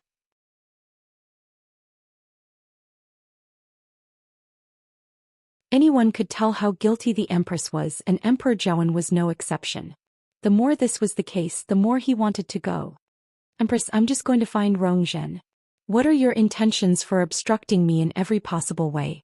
Do you not want me to find Rongjin, or is there another reason? Emperor Zhaowen's voice wasn't loud, but his aura was imposing. Every word was like a sharp knife that harshly stabbed into the Empress's heart.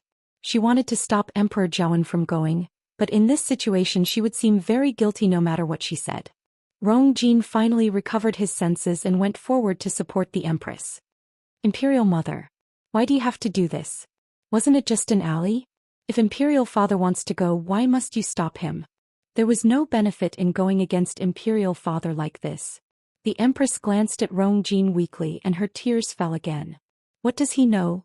Chu Lue suddenly stood up and said in a soft voice, Your Majesty will go with you. You can get a better reading experience from the Love Network.